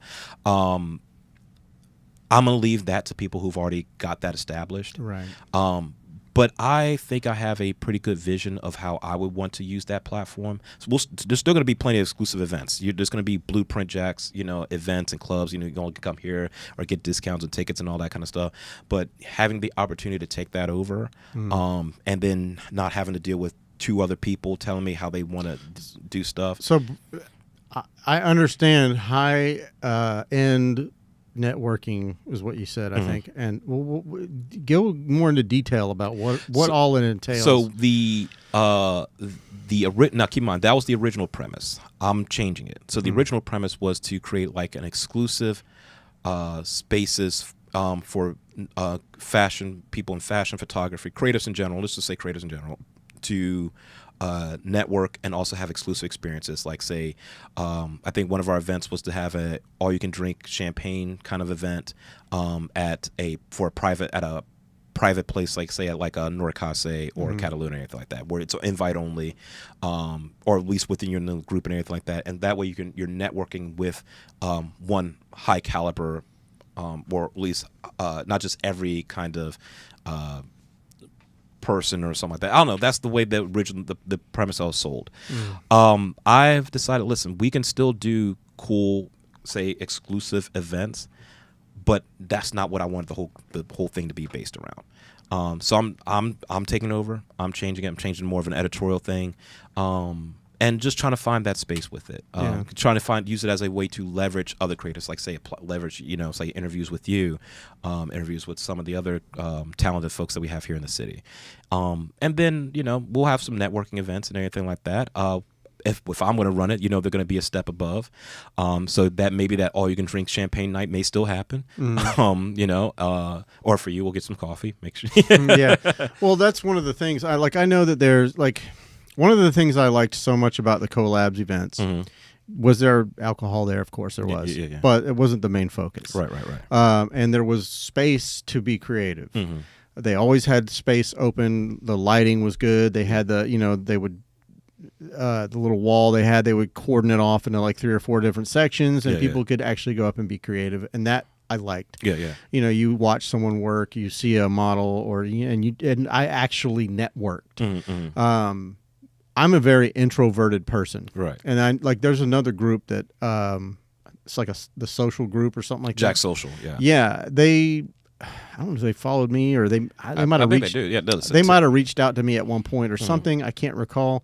But I was following them for a while, and I mean I don't go on social media very often anymore, except to promote when there's a show or respond to messages and all that. Respond to messages. I'll go on. I check it maybe 2-3 times a day, and I'm on there for like 2 minutes max. I mean, I'm trying to do better with my personal time. Yeah. But because it's no matter how much time I've put into this, I've not seen any return on investment. Gotcha. So I think that's a whole nother topic. But with theirs, I would watch, and I was invited to some of their social groups and social gatherings and stuff, and it's always at a either a bar, and that's it. It's just at a bar or at a restaurant, and it was like, we're going to be at the bar, or we're going to be at the deck, the bar at the deck, and there's no real space. I didn't see a lot of people, photographers and whatnot, like bringing their gear, taking photos. I just saw a lot of cell phone pictures, and it made me think, okay, this is literally just a social group. It's not like a, and I'm not knocking them at all. Yeah. It could just be that. I mean, that could be what it's for. It's just so people can literally be social. Yeah. So Jack's Social Group, is their premise is Tim wants he wants to bring a lot of people together, network, find a group of friends that you like and everything like that. And if you take them, and then you take those friends and you guys hang out elsewhere. Like you guys, let's say if I met you at the social group, it's like, man, Jim, I really get along with you and all that kind of stuff. Hey, you want to do golfing next week? He's like, yeah, sure. So it's literally just like a social thing. Right. It's not so that I was under the impression that, and I haven't seen any, and I know that they're out there, but like other networking events that, you know, like Collab that used to do that. And I don't know why they stopped, but maybe you have some insight. Yeah. But shout out Jit. He was in the chat. Oh, what up, Jit? How's it going? Yeah, I need to have him back in. I got a lot of stuff to talk to him about. But yeah, so it would be nice to find those places that are not all about, you know, what is the word? I just want it to be a very humbling experience and be able to actually meet people that are like wanting to be creative. No, and that's so. It was. I was both when David and the other guy both told me about what they want to do. I was like, yeah, this makes a lot of sense. Now, like I said, life interrupted them and all that, and it's not like the whole platform took off around, at least to the point where it got away with it. But I was like, okay, I still do want to have creative hubs, creative events, you know, events that is geared towards the creative community here in Jacksonville. But that's not what I want to use this whole thing exclusively for. Right. So like I said, I got the passcodes, I got the accounts and everything like that. Right. So I'm you know, figuring it out. This decision literally happened maybe a week and a half ago. Okay. And I'm just now telling everybody about it. Yeah, I saw the Blueprint Jacks on there. And I think I followed it. Gotcha. You know, I got to check through it and everything like that. I can't remember. You know, when I got the account, I saw like 21 unread messages and all that. I was like, oh, okay, time to get started, get ready to go to work and all that. I get a lot of unread messages, but they're always bullshit ads. No. I'm excited about it. Like I said, maybe I'll do some things with a collab about it. Yeah. Shout out to Jit and all that, and we'll see what we'll do from there. Like I said, I'm excited that with the 3 clients with Elite Horizon, it's good to have one to niche down to say, hey, we are dedicated to just these local fashion brands here in the city. Sure. We understand how much they're able to afford and all that kind of stuff, where we're going to get our revenue, how much we'll be able to, what promises we're able to make. Yeah. And that's made me feel really confident, be able to deliver, success for them. Yeah. And more importantly, it's just, I guess I'm a little bit more passionate about it, because that's the space that's the space I want to be in. I don't want to be. I've done a lot of marketing or at least photography marketing for a lot of different agencies and all that stuff. I don't want to take pictures of food. I don't want to. I don't want to do personal trainers and workout clothes and all that kind of stuff. Yeah. I want my stuff to appear in. I'm just gonna make up like say Vogue or you have a goal. Yeah, and so that's the place. And more important, also I want to be in the conversation of people who helped these brands make an impression, not just in Jacksonville but elsewhere. Yeah. Like I said, wish me and Jennifer luck. Well, actually, you won't have to. It's me be involved, but if you want to. Oh, dear Jesus. Ladies and gentlemen, I'm gonna have to shave his head so he get it through the door. Yeah, it's gonna be fun. That's the big thing. That's the thing I'm excited. It's hard to do that when you're trying to do all the hats. When you're wearing all the hats. Right. Just doing all this, that, and the third. And that's the thing, man. It's like when you're doing all the fucking work, like all the legwork to get things done, and people just show up and they're like, "Yay, I'm here!" Yeah. It's got to be. I've been in that situation, and it's not fun. Right. It takes an army to do these things, like we said earlier. It really does. And I don't know anything about the fashion world. All I know is local models here in Jacksonville don't want to pay. But outside of that, you guys put on a good fucking show. Well, and also like I also want to try to help be resources to these to the models so they can understand how the ecosystem of model, photographer, brands, agency works a little bit better. Right. Because I think what's ended up happening is they're not offering to pay because we have a lot of photographers who are just, oh, you're pretty or whatever. I'll shoot for you for free. Which guys with cameras. Guys with cameras. Right. Or we have a lot of photographers who have not realized when is it time to stop doing trades when your portfolio is big enough where you don't have to do that in the first place. We have, or telling these models, hey, as modeling does not dead end with just you doing some portrait shoots with the guys with cameras. There are some local agencies here in the city that you can reach out to, but you need to have everything ready for your resume to present that to them. Have you done that? And make sure you're doing all your homework and all that. Do you need to go to courses, classes, and all that? Yeah, so, the barrier to entry, I feel like maybe these models don't understand the process from here to here. Like they know I'm here, and I want to get here, but what's all the in-between stuff? And I mean, obviously, that's like you said, there's agencies that will help you to close that gap. Yeah. Do you think that if you, because ultimately you want to work in these spaces, and as you do, you're going to start rubbing elbows with a different kind of person, and you're going to rub elbows with the right kind of people. You'll have access to different people. When I say different people, I mean people that can make these things happen for these girls and guys. Would you ever open your own agency? Okay, I've researched it, but I am so far from being able to open up my own agency. Sure. The cost. You have to make the connections, I would imagine. The cost is the biggest barrier to entry. State of Florida requires a $4,000 surety bond to open up an agency.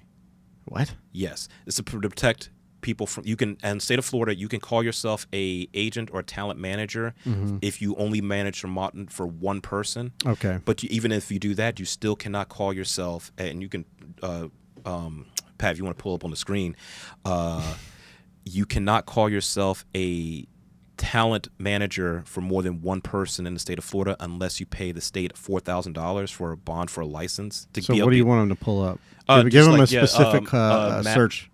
Talent agency, Florida talent agency license. Okay. Yes, it's and the thing is, if I remember barrier for entry for a Florida.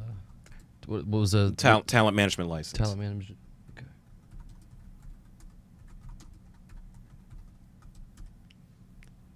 It's probably hold on. You might take off the barrier to entry. Yeah. Just go Florida talent management license. Oops.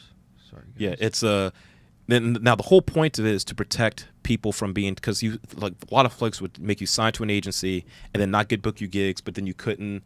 Not Florida contractor license. Talent agencies, statutes and rules. My Florida license. Yeah. It's yeah, give me a few minutes. Keep talking. Sorry. He'll tool around in there. Yeah. It's ridiculous. And the whole when I say ridiculous, but I get it why, because you would have a lot of agencies that would say, if they didn't have those kind of things, they would and it incentivizes them to get their money back to get you bookings, because otherwise they would say, let's say if I want you to model for me and I sign you to my agency, but then I was like, but I give you an NDA or a non-compete clause, so now you can't go to other agencies to get other licenses and get other gigs and everything like that. So I've cornered the market and all that. It also protects people from being taken advantage of, because for people who I'm a talent manager, or I'm I run an agency and all that, and not being legitimate, and just using as a way to get the liabilities. I imagine liability get introduced to people. It's ridiculous, but I see why they do it. He's just typing shit. This guy went to public school. Yeah, he's definitely had a maybe hit the bong a little too hard. Take hits from the bong. It'll find it. It will. Oh, you on Chat GPT? Yep. You sure are. And he's doing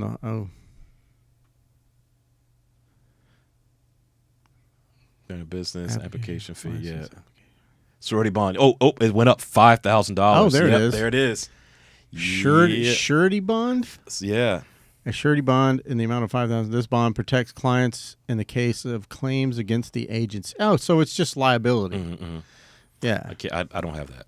Yeah. So I wouldn't. Well, they sue the LLC or the corporation before they can get to you. I don't get why that would be made a law, though, because it's only it only matters to the individual. You know, it only matters to that person. Well, somebody's got to make money off of you making money. Yeah, I get that, but so it's a lot of things to it's additional protections, and I don't mind that part, because kind of like how we have the issue. So it's with, costly. To do. It's costly to do. Yeah. So if you had, I mean, and I guess that's why agencies mostly maybe they start with a group of people or someone that's got capital. Yeah. You know, if you got the money.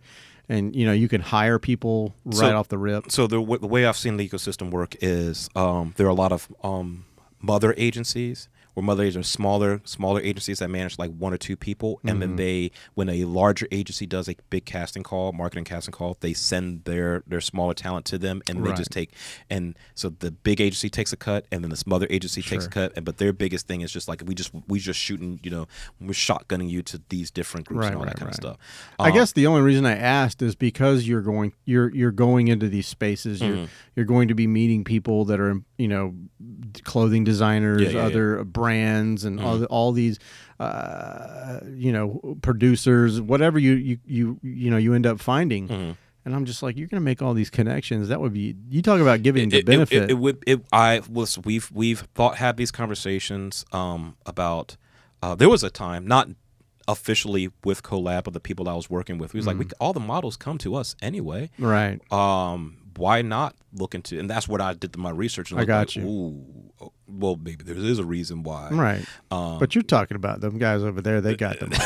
They got the money. Hey, Jid, if you're still listening, they can invest. Maybe we need to have a business conversation. Yeah, but you're going to have to do some legwork and let them know what the like real time ROI is going to be, because I know Jit, and that dude is like, he don't want to invest in something. Unless no, absolutely. And I wouldn't want to have the burden of wasting his money. So, so he's a. I will. I'll waste your money, Jet. No. I got all kinds of dumb shit. I will do a shout out to him. I appreciate him giving me opportunities and all that kind of stuff. No. So he definitely, if I would even to do, well, one, he's a great guy, but also even if I were to propose something like that, wasting his time or his money is the last thing I would ever be interested in doing. I mean, I imagine if you're an entrepreneur like he is, or any of those guys, there's risk in everything that you do. Obviously, you know, you want someone that comes with a plan, that's done their homework, that can give you what the estimated ROI will be, and then, you know, what the risks are, you know, involved. And obviously, not everything is going to be a win, right, all the time. You know, you can't strike gold every fucking day. Yeah, exactly. So that's and again, it's all about taking our time, and it's like, okay, there is something here, in the city. People are hungry for particular kinds of content. We got these brands that are trying to get out here. Let's make sure we're in the space, the right positions to make them successful, so we're successful. And there's a lot of trying to find the right people. I told myself, okay, do I want to do all the photography and shooting and all that kind of stuff for it? And I was like, not really. So right now we've been looking for another photographer to be a part of it. I had an assistant, and which that just identified the second person. Okay. You know, so you know, there's a lot of things trying to figure out where we can. So I'm losing my train of thought for a little bit. Yeah, but. You had talent. You don't want to do all the shooting yourself. Right. So, like I said, we did make a casting call. We are looking for another photographer to join our team.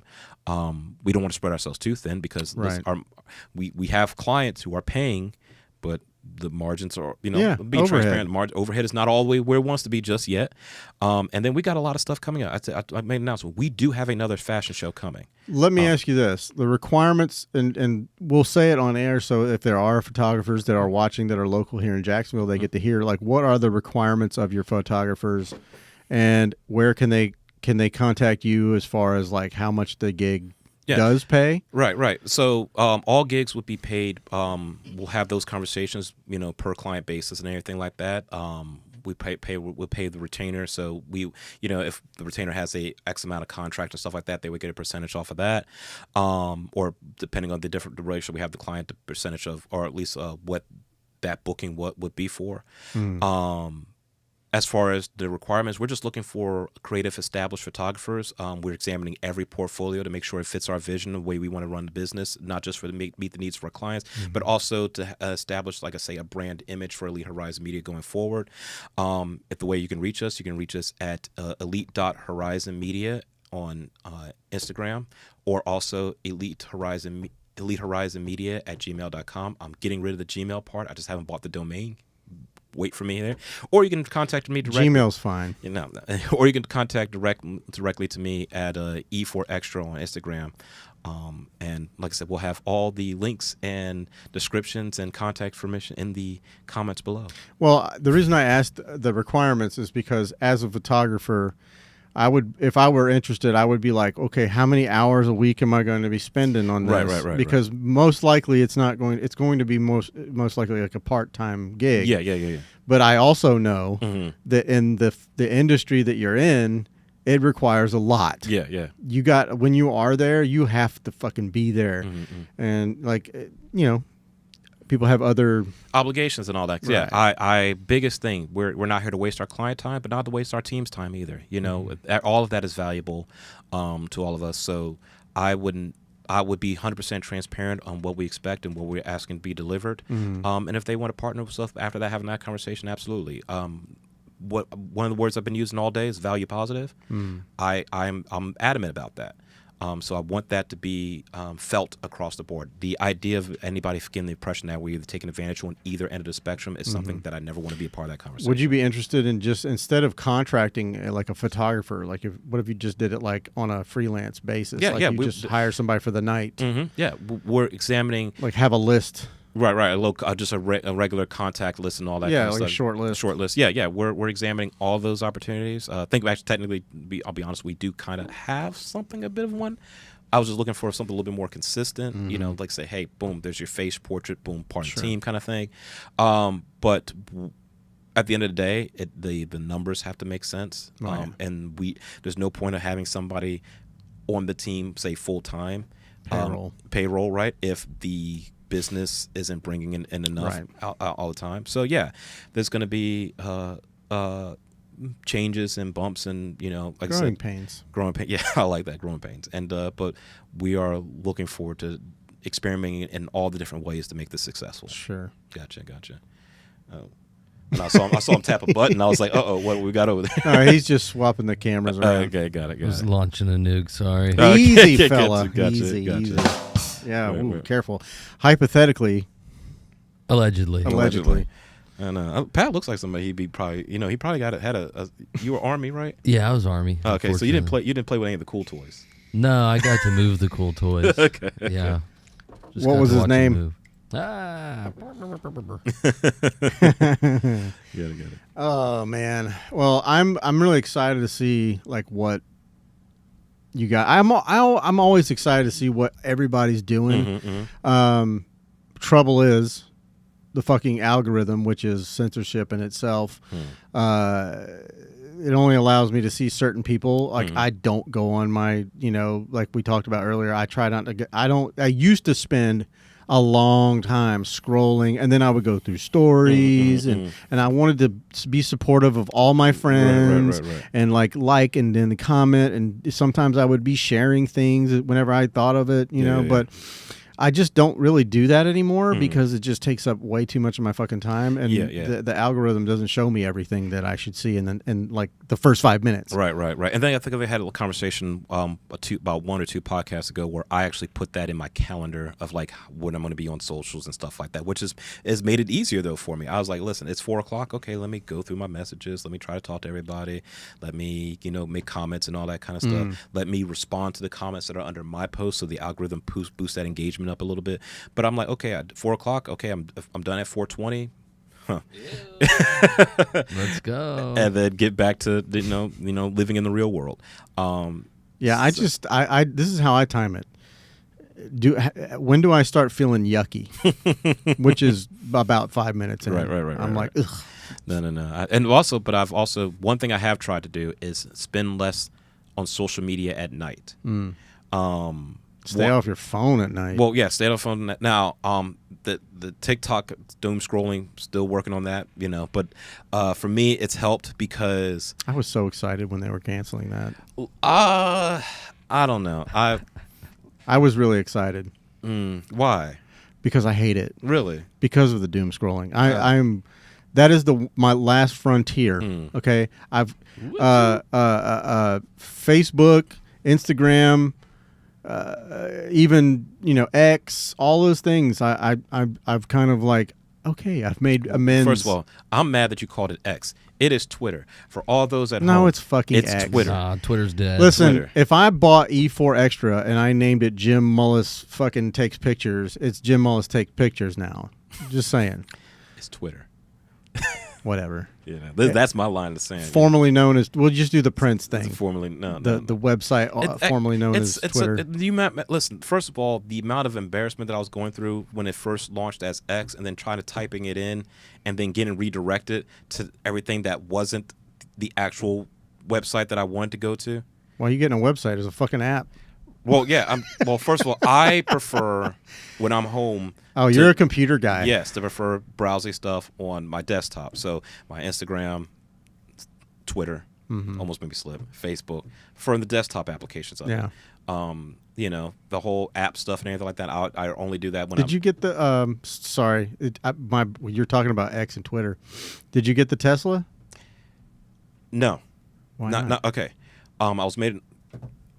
Oh, God, I hit a nerve. No. I was going to say, because if you got the Tesla, bitch, you better respect that man and put some respect on his name. I will get one, but we'll have that conversation. I don't think you should. No. I don't. I really don't think you should. I like EVs. I really did. Have you driven one? I've been in a couple of them. Have you driven No. Oh, listen. I don't want to. But it changed. Listen, it changed. I understand fully. Having that for 2 months and then going back to a gas car, but I'm only going to that for another month. We'll talk about that off the podcast. Just about some stuff. Tender. Man. Yeah, no. It's a very. You'll see me with one. Okay. I think EVs should be more like they should be thought about as not a personal vehicle and more of like a go-kart. It's a very fun go-kart, though. It sure is. And it goes really, really fast, really quick. Yeah. But I just don't think that they're good. I mean, other than recreational, like say if somebody wanted to buy a hot rod, they don't need it, but you bought it. The thing that I had to get used to is I drove it to Miami, and getting used to driving all the way down there and then stopping and charging for 30 minutes when I was on the way back. Instead of just like going to gas pump and pumping in there. But was it one of the smoothest, thoughtless rides I've ever been in? Yes. And I am excited for electric vehicles, not just from Tesla, but just across the board in general. Why is that? The technology. I think having a variety of fuel sources. I mean, granted, now when I say variety of fuel sources, I'm not just talking. You know where I'm going. I understand that fossil fuels powers everything. We're not going away from it ever. What do you mean? Fossil fuels. It ain't, unless they come out with some kind of nuclear, like small nuclear power device that won't explode. Yeah, right. I think diversifying our platform or say reliance on fossil fuels, I think it's better in general. I also think just for the economy, I think Americans taking the lead on EV production to compete, because put it this way, whether America adopts it or not, the rest of the world is. Tesla's biggest customer is not the United States. It's China, and China's beating us with the technology they got in their EVs. Miraculous. The UK made doing EV mandates and all that kind of stuff. They said they want. That's a word. That's a hot button. Well, buy into it. If you tell me I have to do something, I'm definitely not going to do it. Let's say they're encouraging. That's not what a mandate is, sir. You don't. Okay. A mandate is not an encouragement. It's bitch, do this or you don't get nothing. Do this, or like I said, you can do whatever the hell you want. You just don't get the tax break incentive that you're looking for. I didn't mean to get crazy. I just it's something about that word. It just rubs me the wrong way. Like either way. Like I said today, I'm tiptoeing around Jim today. You don't got to tiptoe around me. Yeah, We can have a conversation, and we don't always have to agree about everything. My thing is, I think that's what's wrong with a lot of what's going on in the world, and there's all this hate going from one side to the other, and I see it. Don't make that face. You know, homie, you know you see it. Social media, it's not hard to look at. You open TikTok, you open X, Twitter, whatever, you open Facebook. It's this person saying nasty shit about this, and then this person saying nasty shit. And it's just like, dude, can we just have like a civil conversation? Like, I get you maybe have different views than me. I think what ends up happening is that there are things that we can just say have civil conversations and stuff like that, but a lot of the conversations that I've been having with people as far as in like say in the politics are things that I didn't think I would have to have conversations on because I thought that things like say like civil rights, certain liberties are things that I made the assumption that would be unanimously agreed, and then I'm having to that's why I say I'm tiptoeing conversations like that, because remember we had this conversation before. I've done my debate and battling in politics when I worked at the Val Demings campaign. Yeah.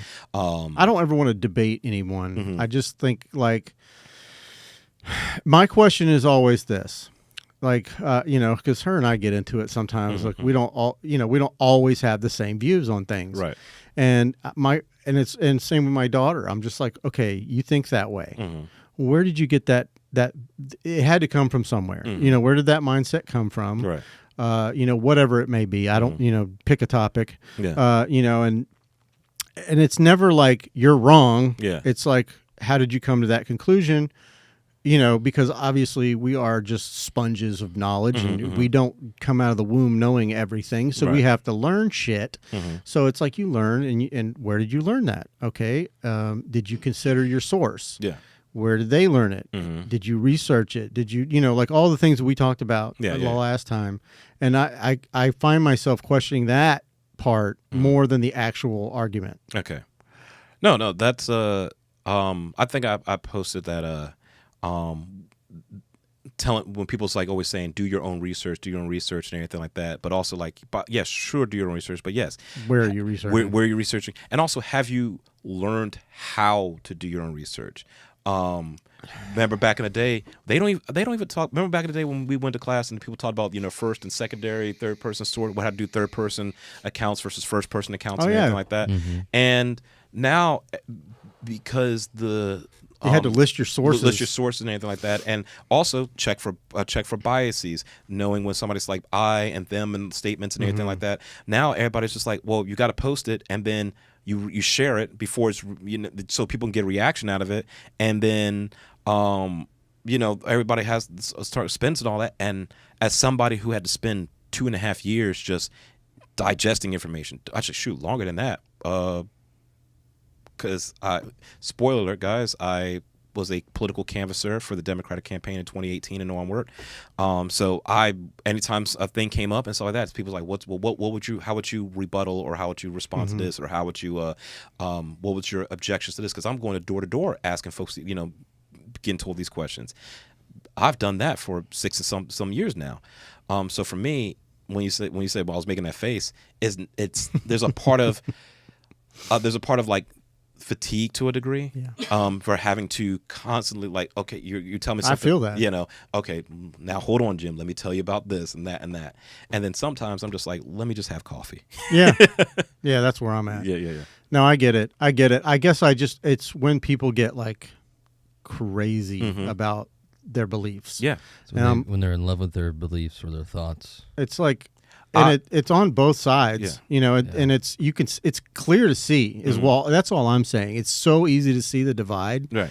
And I think that there are, if there are players outside, I feel like that's exactly what they want. My thing is like lately there has been this hero worship of our politicians that's so weird to me. Yeah. They're celebrities. Listen, say what you, I could see why somebody would want to be liberal. I'll say why somebody would want to be Republican.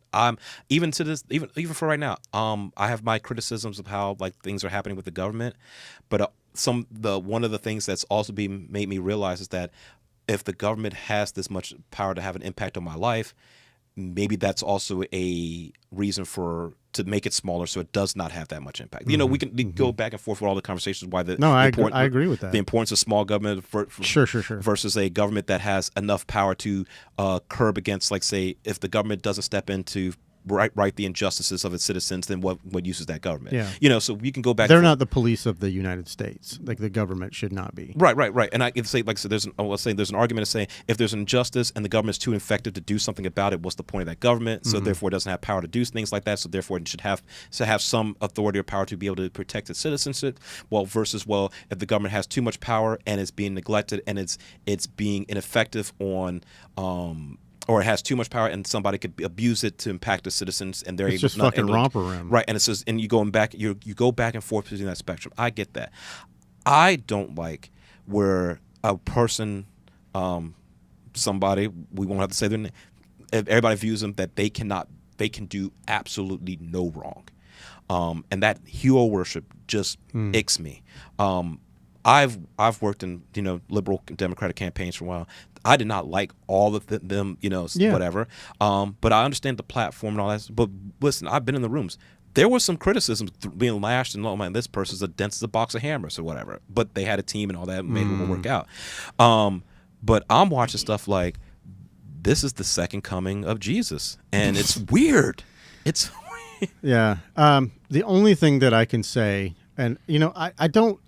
Again, and I've talked about this before. A lot of people might criticize me for trying to be neutral, but I'm very down the middle with a lot of my stuff. Okay. Because I believe I like some stuff from over here, and I like a little bit from over here. You know what I mean? So not everything do I like policy wise on either side, but from what I can ascertain. In my personal opinion of what I see, consider the source. But it's just, and my personal feeling is, for a long time, okay, I'm almost 50 years old. And for a long time, he doesn't look it, guys. I've been paying, we've all been paying taxes, and we've seen the increases and things and gas and food and whatever you want to call it. We've seen the housing. Yeah. Jesus, like, do you own a home? I do not. Okay, that is one of the single hardest things for a single male. Or a single female is to own a home right now. Yeah. I'm struggling, brother. Yeah, don't tell me about it. To live, and I know it's probably to rent is just as hard. My rent went from $960 when I first moved into my condo. How long ago was that? That was in 2017. It started going up 2018, 2019.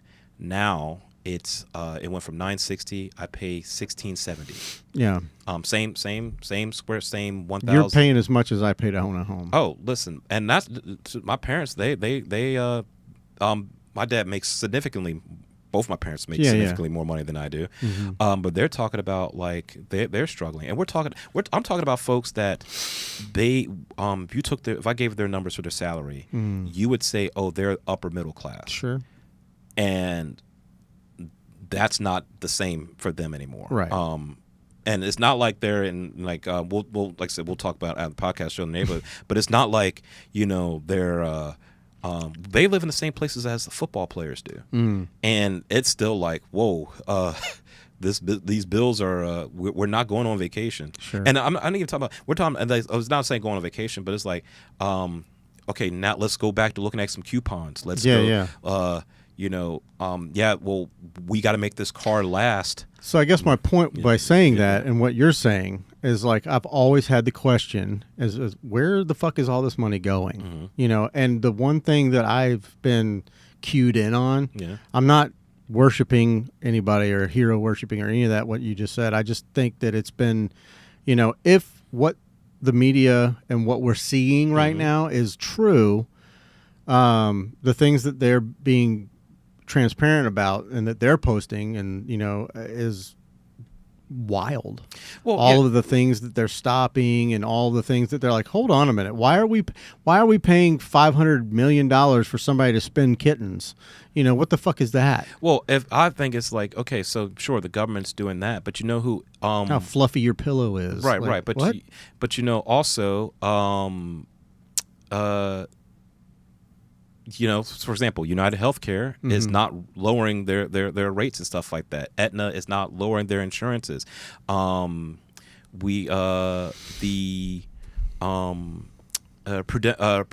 Purdue Farms isn't shortening isn't saying, hey, chicken nuggets are going to be 10 no, 15 well, that's cents. a lot of the chicken and eggs and stuff is because of the kill off. But I'm million. not. I may have been poor to say use exclusively chicken. My point was just like we have Walmart, Shell, ExxonMobil, Nvidia, all these companies talking about we're making year over year record breaking profits and everything like that, and they're saying, well, inflation. Those guys they still set the prices. Right. We have I've been in retail for a long time. They do set the prices, but they set the prices based on what they're paying for it as well. Like I see what I'm still in retail, so I see the cost that they pay and then the retail. I see it and the gap. And are we just, and this is speculation. I am not yet to be convinced that the profit margin that they need to set needs to be so high to the point that they're talking about not just 12 or 13 or 14, they're talking 54, 48% increases year over year. They're not looking to, well, let's ease the pressure on our consumers. Because unfortunately, we've also said, well, we're willing to pay that too. So we've set, so we've dug our own graves, but they gave us the shovel. They sold us the shovel to do so. Sure. Do you know how much like the percentage of profit that they make overall? For us, I don't know. Just pick like Walmart. Oh, sure. We'll say we'll pick Walmart. The corporation. Gotcha. Like overall. But after all their expenses and everything, let's pick up let's say Walmart in general. As for off the head rip, no, not that one. But you can't make a guess like percentage wise. Let's say 13%. You think they're making 13%? I believe it's lower.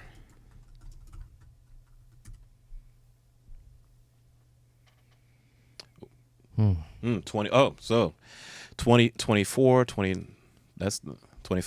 Let's round up. Say 25. 24%. Gross profit margin is 25%. Yeah, and it's increasing. Yeah. Well, except for 2024. So when you take this, I don't know. You have to. You also consider the source. This is Chat GPT you're looking at. But it's been fed by a. Okay, but see, like that. I wouldn't. Here we go. Try to look it up. Operating profit margin. Just go look it up. It says the source is micro trends is where it picks it up from. Yeah, I don't know macro trends. Okay, net profit. This is how much money they actually put in. 2%. That was the other one was gross profit. Okay. So my argument though is that there has been so much money pushed through different organizations such as USA Department of Education, through NGOs and lobbyists, and so there's been a lot of money that has been printed and siphoned off into the coffers of many organizations, and to the tune of billions. Okay. And they're projecting, Doge is projecting that they'll uncover about $1 trillion worth of fraud, waste, and abuse. Okay. By the end of the year. And so when you take that into consideration, that is much less money that is in the pool for people like you and me to have access to. Okay. Therefore, it naturally rises the price of everything. That's just basic inflation. So, I mean, you're talking about the price of energy going up. You're talking about the price of it to get the goods there, the middleman paying everybody in between. Yeah, that sucks. It only goes up, but when you have less money in the pool, it doesn't help either. So sure, like I am not oblivious to there is ineffective spending in government. There's been ineffective use of funds for government since governments have been around. My frustration is we're talking about the cuts that I see being taken out, and I think we had this conversation before, is not in big projects or anything like that. It's in healthcare research. It's in education. The things that have massive, the difference between the richest and poorest Americans, where they have vast amount of differences. You cut, say, education spending across the board for, you know, the folks in New York that are going into wine clubs and all that kind of stuff, and golf country club memberships, they'll feel they may notice it and stuff like that. But it's like, okay, well, we'll still send Johnny, Jim, and Sue and Brad to Princeton and all that, and Harvard, and they'll be fine and all that. But you tell somebody who was going to public school 231 that they're funding, and now the school lunches aren't discounted anymore. They don't get their after school programs don't exist, so now they can't go to boys and girls clubs or other after school organizations to keep them off the streets, so they don't slide back into, you know, non-productive, you know, late night forms of recreation and all that, and just cutting that, and then we give us a month or two to figure out. That time gap affects those folks differently. Second, if we take that trillions or whatever billions of dollars and all that kind of stuff, are y'all going to put it into a pool where we can do healthcare and all that? So let's say don't say y'all. I'm just saying. I'm not y'all. I'm just saying. Know, like man, I'm just saying. Like okay, fine. You bring all that thing to, you know, say take care of our deficit or something like that, and then what are we cutting those programs to replace them with something else? I hear that they got rid of USAID, but you got people in Kansas and all that kind of stuff trying to salvage. Got governor centers trying to salvage it because the USAID subsidized farming. Were the source for farming supplements. So there's like, well, we want some of these programs to come back in, so we're going to try to honor deals, but then they don't have the money to do that. Yeah. Again, I am so against this break everything fast and just figure out it later, because I understand what you're saying. Yeah. They didn't get rid of USAID. They absorbed it into the state, or excuse me, into the federal system. So it was once its own entity before Trump got in. Yeah. So there was no auditing, no oversight, anything like that. Now it's integrated to where now they have the right to go and see everything that is going on and how it's being spent. So, but when you talk about school and education, we taught this earlier in the kitchen. We had it before the podcast. And what good comes out of letting the education system be chosen and ran at the federal level rather than the state? Like, there's pros and cons for both, and I think the pros outweigh the cons if you move education decisions to a state level. You are there forcing people at a local level to get to interact with people that are elected to make decisions on education. You know what I mean? Are you saying that because at a federal level they're just looking at the giant chunk instead of it's less individual? There's too many hands in the pot. I'm just asking questions. In my belief, there's too many hands in the pot at a federal level making decisions. I mean, education in Alaska should be much different than education in Florida, in my opinion. You have two totally different industries. Yeah, you hit all your basic science and everything through your grade schools, but when you're talking about specialized education, I mean, just looking at trades in general, the trades are much different from down here in Florida to somewhere in Minnesota. You know what I mean? So if we take it out of the federal hands and we take all the hands out of the pot that are siphoning a lot of this money off to bullshit, and frankly it is, to $240 million to study transgender animals. I mean, we don't need to be spending money on things like that. It's downright animal cruelty, in my opinion, if you're studying shit like that, but that's besides the point. But if you take it out of the federal's hands, you cut all those motherfuckers in between that are grant writing and cutting these grants and siphoning this money to different pockets. Bring it back to the state level. Let your property tax dictate and your vote dictate on what you want to see in your schools. I think a across the board federal standard of excellence should exist, because there is no reason why West Virginia, while it may be a more rural, say more trade focused, the people in that state should have less education or economic opportunities than folks here in Florida. Or or Florida or Philadelphia and stuff, or not Philadelphia, Pennsylvania or California and all that kind of stuff. So yes, there should be a federal curtail of excellence. What does that mean? Say standards, or more importantly, places where the federal government can assist states, namely, to where in gaps where the states can't step into. Again, states like say Kentucky, West Virginia, South Carolina. I'm just going across the Eastern Seaboard, places that I know specifically, where their state property taxes aren't enough to bring up some of the less performing schools, to bring them up to the same levels as, say, more affluent neighborhoods. And so that's where I think those places need to step. So, question, not to stop you, but so before they stopped and shut that sector down, what was because those schools have been fucked up for a long time. Mm-hmm. Those less fortunate schools, the schools that are maybe in areas that are, like you said, they're unable to, their state or city is unable to fund them, and they've still been, fucked up for a long time, and they've been under the umbrella of that. So, like, how do we think that's going to change? I'm going to answer your question twofold. I don't think cutting their funds altogether, or at least reducing a already limping, I guess, or a place that already needs assistance, taking away that assistance is going to incentivize them to do, is going to help them even further. Especially because you're at this point, you're gambling with people's futures. Bill in the 5th grade is not processing that Senator Jim is writing the hey, we're spending an X amount of money in these schools, stuff like that, and they're or at least the federal, we're trying to cut them out, and then we need to they're not they just want to go there and learn. They just want to go there and learn. So somebody taking out that checkbook is going to affect them in extremely consequential ways. Right. Now, and then going back to the other part of your question was is how, so yes, so it affects them in that retrospect. I think having the federal government being able to check whether step in also is like where the state is not doing so, to step in and say, hey, you got schools that also are egregiously underperforming. Why is the case? How can we hold them accountable? What can we do to step in? Yeah, but they haven't done that. I don't have, like I said, I don't have the evidence to verify whether he's an understatement, just like I don't have the evidence to verify whether we have 240 million in transgender animals and stuff like that. Yeah.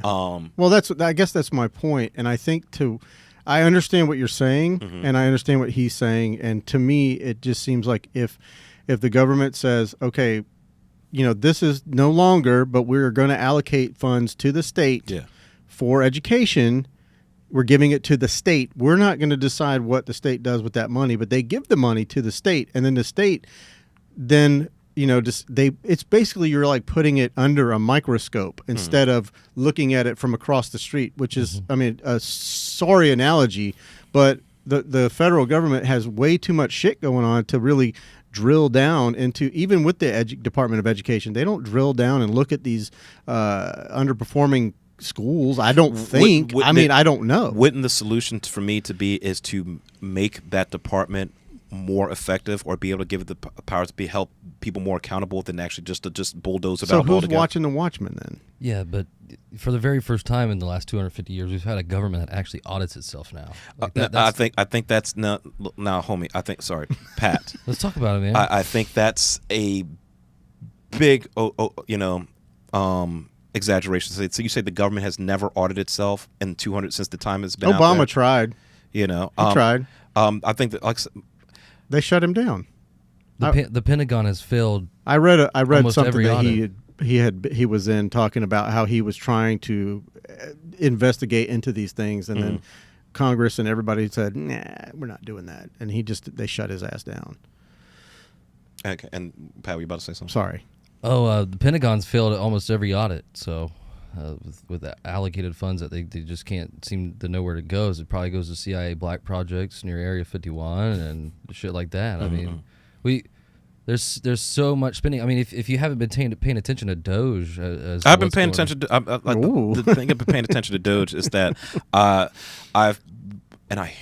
hate the name, but it was very unfortunate, but it just worked. Yeah, and I was just like, I've been paying attention, and I'm just like, again, I'm trying not to be an armchair accountant myself, Sure. because the same things I complain about other people doing. Yeah. But I'm also watching this like, why would you break this? Why would you do this?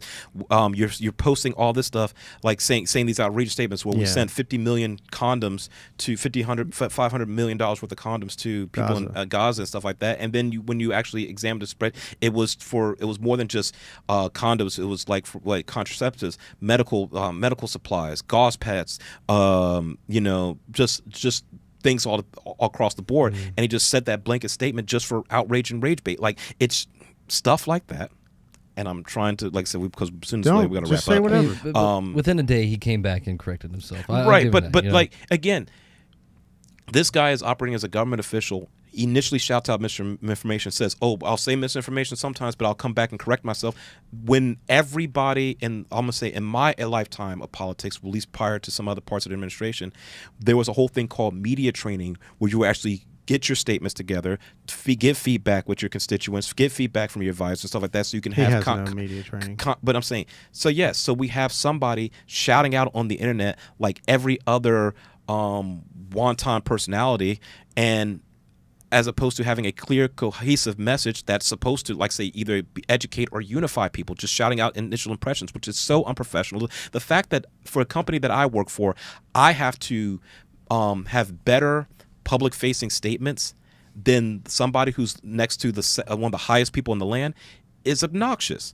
I am more let's say, I have gone through more training and more qualifications to be able to speak to the public, as far as like, to have a cohesive brand messaging, than one of literally the richest person on earth.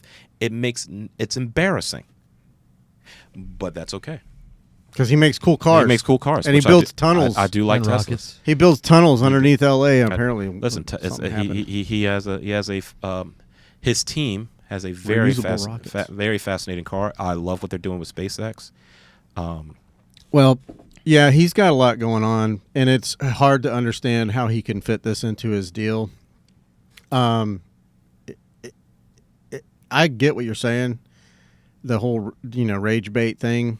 I've seen it, but back to my middle, I've seen it on both sides. I've seen both people do that, and it's like especially, holy shit, like before the voting happens, like all leading up to that, all the campaigning and everything, it's just like slinging mud at people, and I'm like, can we like grow the fuck up?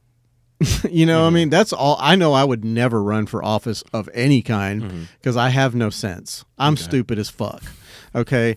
And I try to stay the fuck out of it as much as possible, but you can't. Yeah. It's like everything all the time in your face, and it's like whether you want to hear about it or not, you got to hear about it. Right. But do you got to get out of here? No. I'm just listening. I just know for our viewers, it's been wrapping it up. For our viewers, it's been a 2-hour podcast. I'm trying to be. I try to be conscientious of their time. Fuck that. They can turn it off and then pick it back up when they get done with their lunch break. I apologize for being empathetic. Yeah, don't care.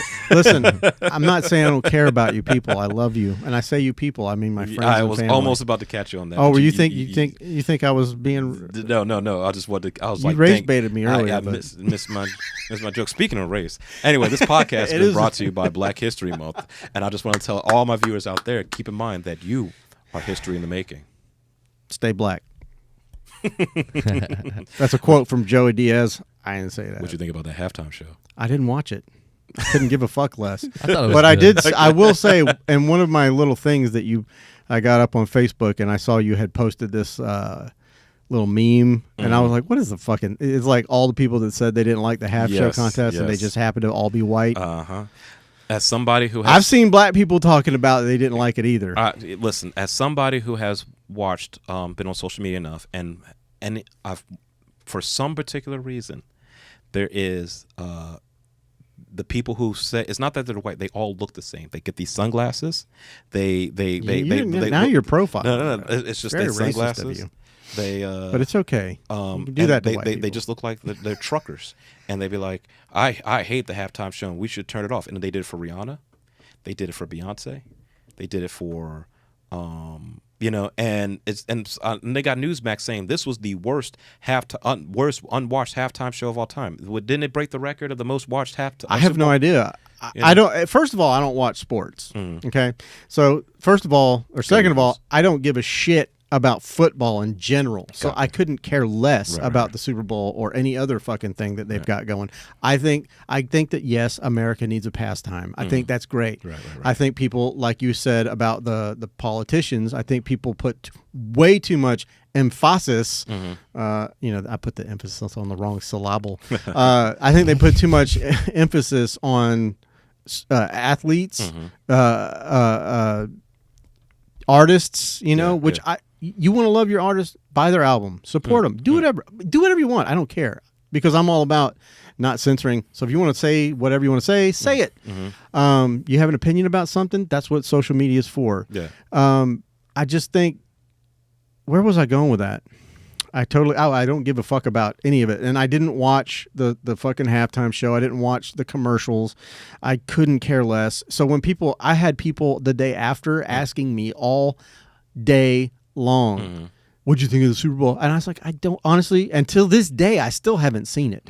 I've heard clips, like parts, like on TikTok or whatever.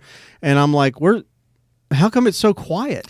I thought the acoustics for the show wasn't the best. Whoever was his sound team, management team, and all fucking dropped the ball. They did not do the bell, which is when people were saying we needed subtitles for his, because I knew all the songs. Okay, but when people said they needed subtitles to hear what he was saying and all that kind of stuff, I kind of lean in their direction. So the only thing I understood was that he used it kind of like a platform to beef with Drake or something. Well, he has a song about beef. So why are you going to use that platform? But it was so no. The thing I don't know. I'm just saying. Right. That's so the what conversation was. The detractions, the platform. He used this platform to showcase. He did a presentation of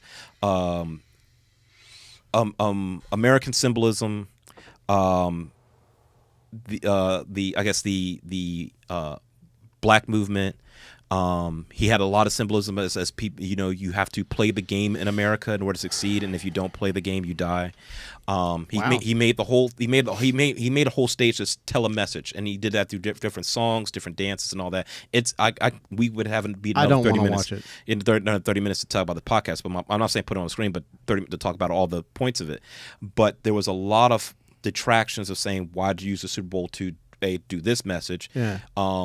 And also, that's why we keep bringing rap on for the Super Bowl. We need to bring, country or rock or music and all that kind of stuff. I don't care about that. Right. And so that's why I posted a meme, because because I don't know if you noticed, I also post that meme almost every year, because it's the same thing. They did it with The Weeknd.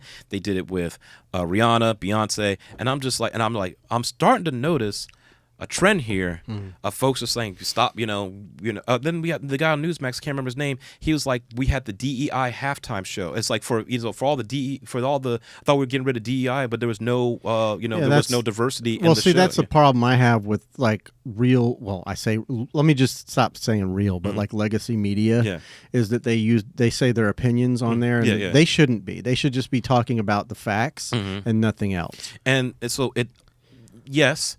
And that's the thing. Like I said, know about sources where you have folks, the difference between news and editorial pieces. Right. Like say the Keep news. Keep your ideologies out of the news. Like First Coast News when you watch first thing in the morning, get your coffee. And I don't. I'm just making an example. Like say what's the traffic report?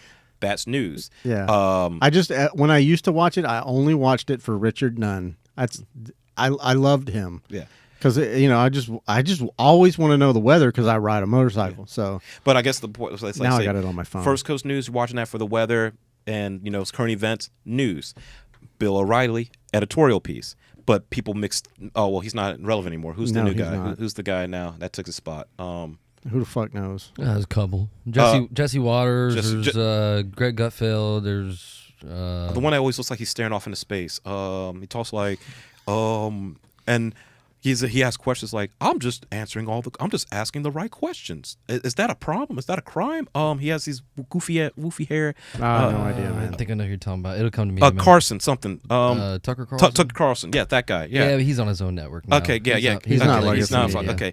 I met who's the guy that I met that he's on Fox and Friends. Pete Hegseth. No. He's actually short, a lot shorter in person than I thought he would be. He lives in Ponte Vedra. No clue. Yeah. Fox and Friends. Fox and Friends. Yeah. I literally met him when I worked at Don't use Chat TP. Cafe Adiamo. PPP. You were already there, bro. Oh, you said don't use it? No, go No, just you're type fine. Fox and Friends. I can point him out. Who is on Fox? He really asks Google on actual Yeah, he really questions. does. This guy. Don't know him. Let's see. Who can we get? Well, Where's look, the just- cast? Oh, where's the cast? Bill, Brian Kilmeade. Oh, sorry, Brian Kilmeade. Kilmeade. Yeah. I met him a couple times, twice actually at a Cafe Adiamo. He lives down. He has a house in Ponte Vedra. Nice. Oh, I'm putting down his address and everything. You really did. It's He's all gonna, right. he's gonna Just get doxxed. doxed It's him. public record. Yeah, no. We're gonna get this episode's gonna get taken down. Yeah. Yeah, he's a lot shorter in person. You know, I met Tarek. No. Well, he used to be. I think it was Channel 4. Okay. He was. I met Richard Nunn. I met Tarek. I met his wife. But he's way taller than I thought he was, and his wife is too. And I was like, "What the fuck?" Gotcha. And the white lady, I can't remember her name. There's a white lady on there with blonde hair, and she's fucking on Amazon. I was like, "What is it?" But Tarek's wife is gorgeous. She's gorgeous.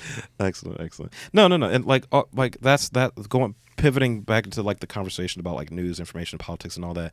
I wish back, well, at least probably about the Super Bowl. It's just you start to pick up particular dog whistles about why I didn't like this show and I didn't like this and all that kind of stuff, and it gets exhausting. So do you think that people that say things like that should be censored or silenced? No. They can say the great thing about this, at least today, the message about the halftime show is like they can say whatever they want to and all that kind of stuff. If they don't understand the message, they are in a sense not like us, which was the thing of the meme of the songs. Like if you didn't understand the message, or you're not understanding the culture, the movement, or all stuff like that, or you feel like you want to, you're not picking up on the fact that you're part of the reason why folks are acting out this way, then examine yourself for whether you're being a part of the problem. And then, like I said, we could literally spend. So is he the authority on that? He's somebody speaking of his experience. I don't know. I'm just asking. But when someone starts pointing the finger at everyone, and then they're like, "Well, if you don't understand, then then you're part of the problem." Oh yeah. Because I don't know what the fuck he said. Right. I didn't, because I didn't hear the song. Or you didn't have the song. You didn't see the performance. And all that I did not see the performance. Right. So like I'm not, like I said, I may not understand, but I don't feel like I'm part of the problem. Do you think I'm part of the problem? We'll have that off the podcast. No, I'm asking. No, actually, we're friends, dude. I don't care. You can say whatever. No. And but the thing is, I want to keep part of this. I want to keep this to a particular message. And as far as like saying you are part of the problem, I do not think you actively participate in saying or actively participate in say some of the issues that directly affect say like Black or other disenfranchised Americans, and I think you are open to the conversations that so you can be more empathetic or understanding of why particular demographics go through. Now, I will say one thing though, and this is not exclusive to you, but if you do say the way you say, and I don't know who you voted for or how you did your vote, but I'm just saying like if some people could make voting decisions or support particular candidates that are actively participating in the problems that, say, disenfranchised or Black Americans or Black, brown, or other Americans or even across the world may face. We haven't had a conversation who you voted for and all that kind of stuff, and that's fine. And I'm not saying you, but I'm also saying that people that you may or may not support are part of the problem. So, I see what you're saying. Interesting. All right. A little tense moment here on the GBP. No. There's no tense. I'm mad fucking comfortable with you, here. dude. Totally. Except for my thing is I'll tell you, this is my policy towards race, and I know it's probably white privilege, right? Okay. I love people, and you're a person. All right. I know that I get all the history. I know that, and I'm not detracting from that. I'm not. But you and me, we're us. I love you. All right. And I love him. And, I don't. You're not my type, but I like. Well, I'm not trying to sleep. I'm not trying to sleep with you, but I'm just saying the way you treat your bitches. No, I joke.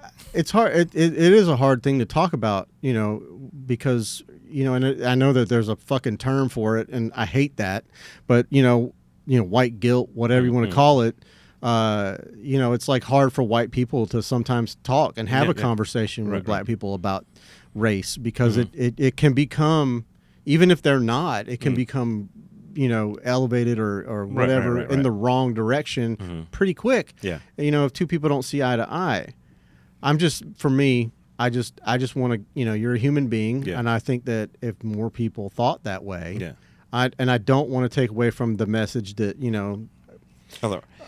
I'm just saying, if people thought more about love thy neighbor rather than,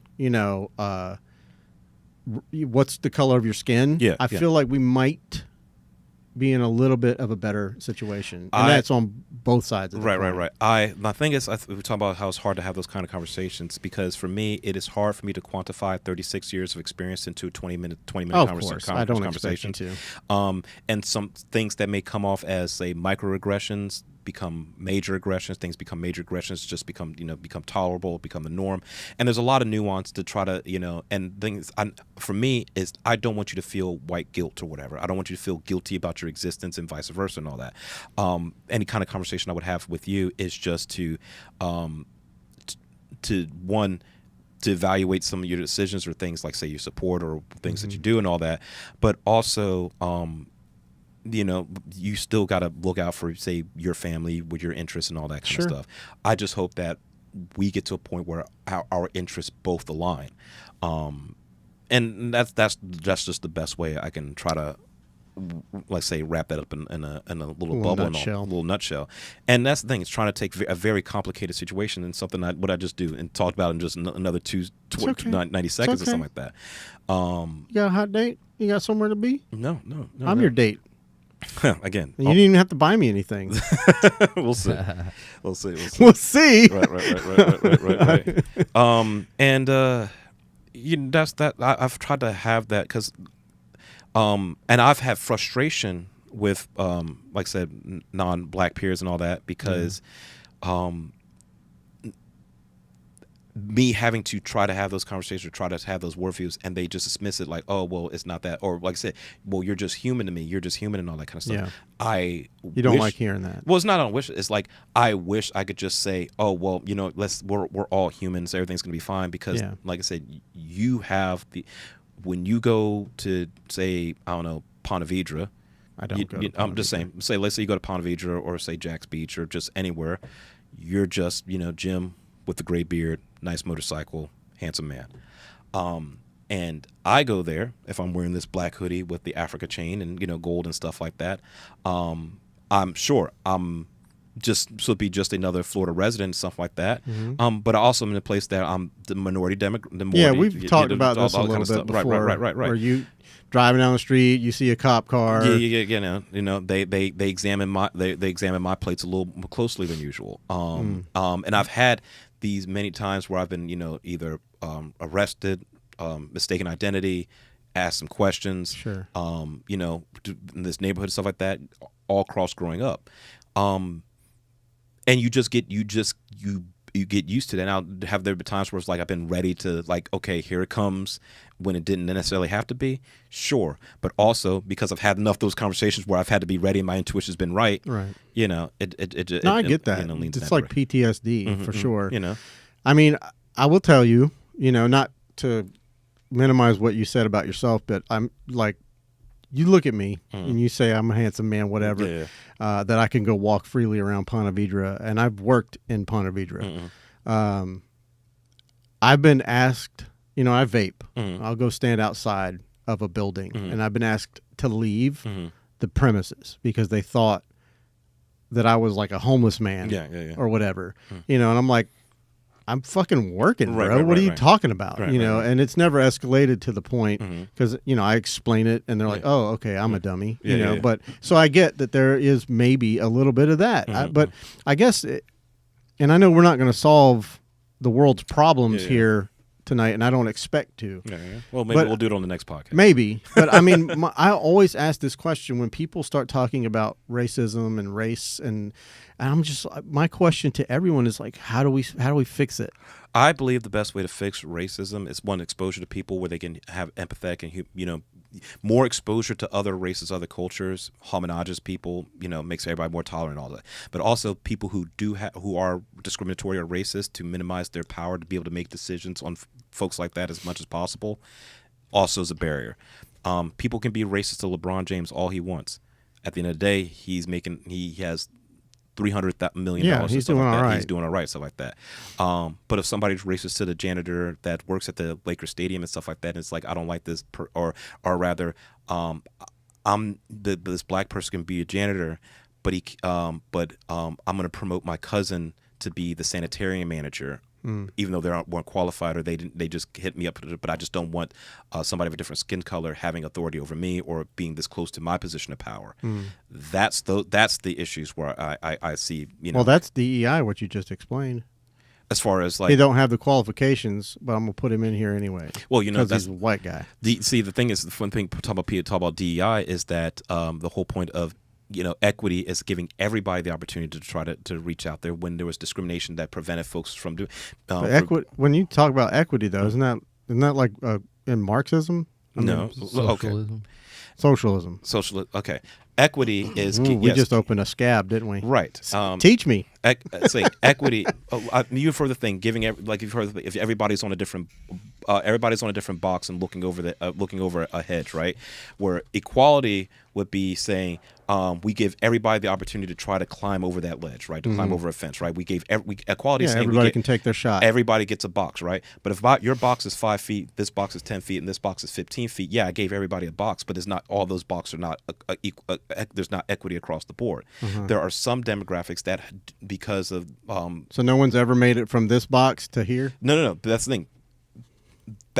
You just described the black experience. Okay. Having to be exceptional to be the to be accepted in standard, having to work 3 times as hard, to go through a lot of opposition, to run 4 times just to get the same opportunity. Equity is saying we're going to try to level up people to have this. You're all still competing. We're just giving you everybody the same starting line. What would give people the incentive to be creative and compete if they're all on the same level? They're all starting at the same spot. They're not. You still have to perform the job. Still have to compete for the job. I'll just say, my experience growing up. My mom was a single mother raising 3 kids. Mm-hmm. We didn't have shit. She worked 2 jobs. Okay. There were many nights where it was like, what are we eating for dinner? I don't fucking know. Right. Might be cereal for dinner if we're lucky. Mm-hmm.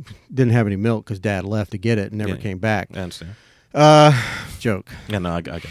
But where I'm at now, I'm not much above that. Mm-hmm. So like, I think that there's people, like, I don't know if you were classifying this levels in as terms of race, or there are or at least on the board, like, say, different races, like people within let's say a race within the same range of economic bracket. Mm-hmm. Poor is poor, middle class, affluent is affluent, and all that. But if you look at there's a disproportionately a level of poor Black Americans versus in terms of poor or white Americans or middle class and all that. Yeah. And put it this way, I'm just talking about saying everybody is having the opportunity to compete for the same job, compete for the same college application, compete for the same promotion and all that kind of stuff. DEI is saying diversity gives more views, more different more eyes and backgrounds for solving problems, but also we're giving instead of saying we understand that you're coming from nothing, this person's coming from a little bit of something, and this person's had every opportunity given to them on a platter and all that kind of stuff. The job is here. Everybody still competes at this line, still offering for the job, but we're examining the circumstances to where to bring y'all in. So isn't that every company has to be an equal opportunity employer already? So why would you have? I'm just spitballing here because I was an employer as well. Mm-hmm. And I would hire people based on, like, I look at their application, their resume, if they have it, and what I was hiring people for most of the time, they didn't need much. Right. It was like an entry level job. When I did hire for a higher level job, like say a department manager or an assistant store manager, we would have to look at more qualifications and things of that nature. We would have to sit down and interview them. We would do 3 interviews with people, a phone interview and 2 personal interviews with myself, and then one with the HR in the room as well. And then everybody would make decisions based on, interviewing however many people we interviewed. Maybe it was 10 people. And it was never based, for me, and I'm just speaking solely on my experience, I never based anything because I always kept that in the back of my head. It was like equal opportunity employer. Right. We hire based on what your qualifications are. I want to emphasize, DEI isn't exclusive to just, say, race or gender. Veterans, when the JSO announced incentives to bring in retired veterans from veterans from Afghanistan and Iraq and stuff like that into the police force, that is a diversity inclusion program. And, but we've already had that in place with different tiers. If you're disabled, if you're a veteran, you already get put to the front of the list. That's been a thing for over 30 years. Yes. But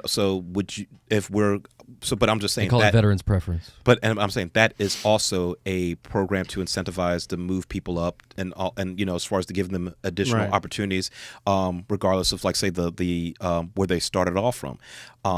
I get that, but you're talking about a skill set that they acquired. They show up on time. They're more likely to show up on time, be more approachable, be more attractively looking. Talking about military people? Yeah, more squared away in general. This is a skill set. This isn't something that you are entitled to just because of your ethnicity, your race, your culture, your background, or anything like. You know what I mean? So when you go away from equal opportunity employer and then you start saying diversity, equity, and inclusion, then you automatically, I feel, in my opinion, in my humble opinion, I feel like you automatically push a certain subset group aside, and you start looking. You close your criteria based on not skill set, but based on idea or something more physical, such as your skin color. You know what I mean? No, I get what you're saying. The thing is, I'm not against. By the way, I'm not against. I'm not against it either. Questioning. I think the mistake is, like, a lot of people have gotten this impression that if a company encourages DEI, they have already decided we're not going to hire,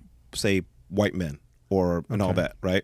And that has not been the case. What they have been saying is we're looking, we got qualified white men here and stuff like that. We're also examining everybody across the board and stuff like that, whether it's black women, which is the Asian. EOC. That's really what it should be, EOC. But both of these programs, equal opportunity employment and say DEI programs, have been implemented to solve a problem that had existed. These were solutions to something that was already being negligent, which where companies were not being inclusive. Companies were not giving everybody equal opportunity to apply. Companies were not giving, were not even bothering. Would you not prosecute that, like, on a case by case basis, if it was proven to be?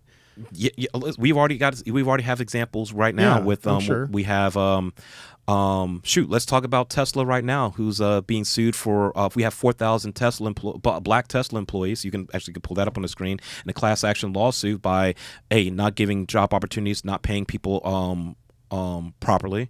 So yes, there have been case by case basis of people company. One of my big gaming companies, Activision Blizzard, had the major lawsuit about whereas men were having this frat boy culture where they wouldn't allow a women to certain job opportunities. This was one of the biggest class action lawsuits. Good old boy days are gone. So those things.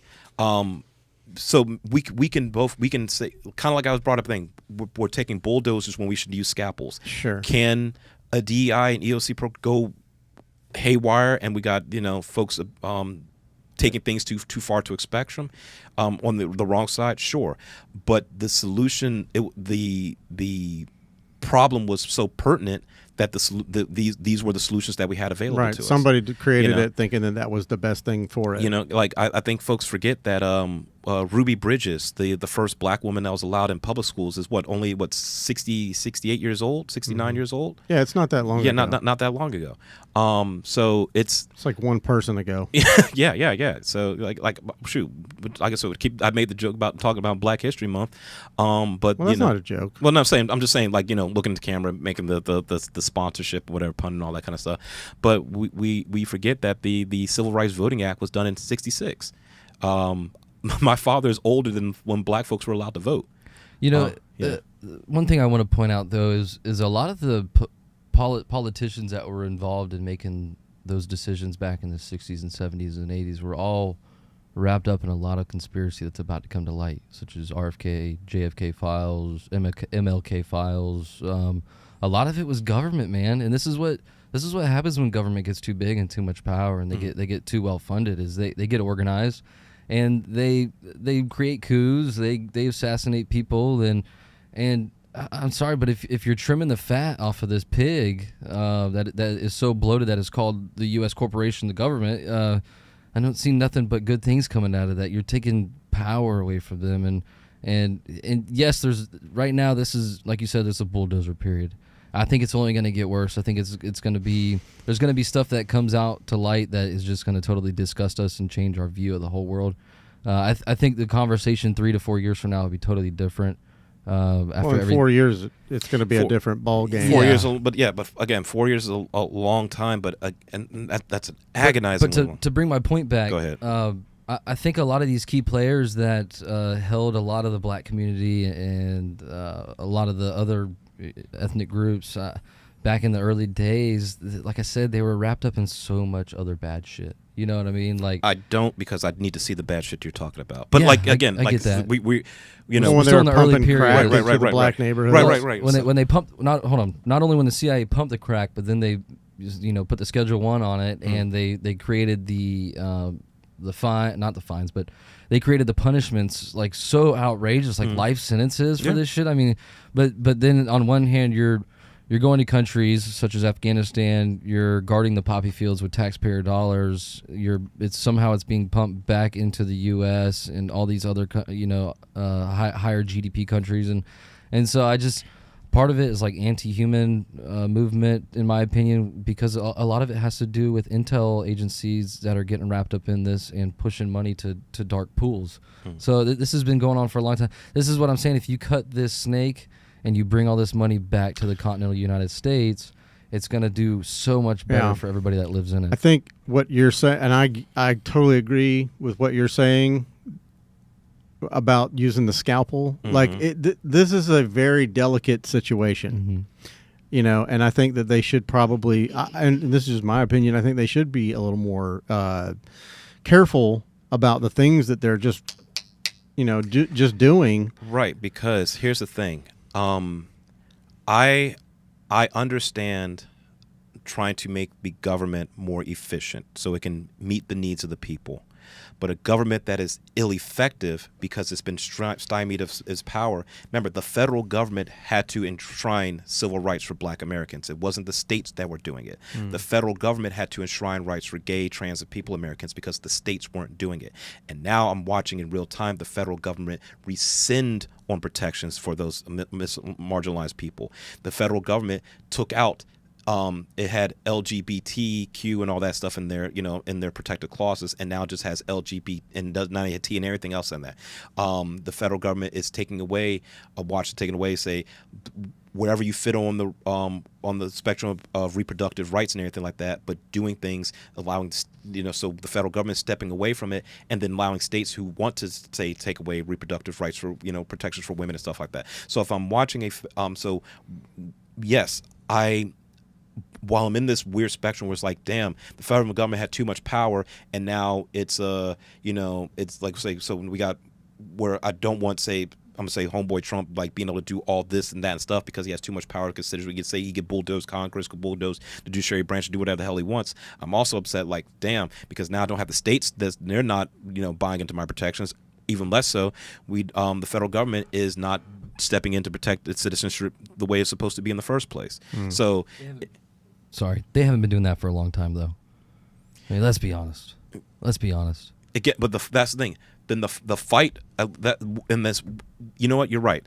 They have not been doing effectively the way they're supposed to have been doing, at least the way I would like to have done, which has become exhaustive. Why you see more and more minority Americans becoming more disenfranchised, just saying, we give up in the system, give up participating. Too many hands in a cookie jar.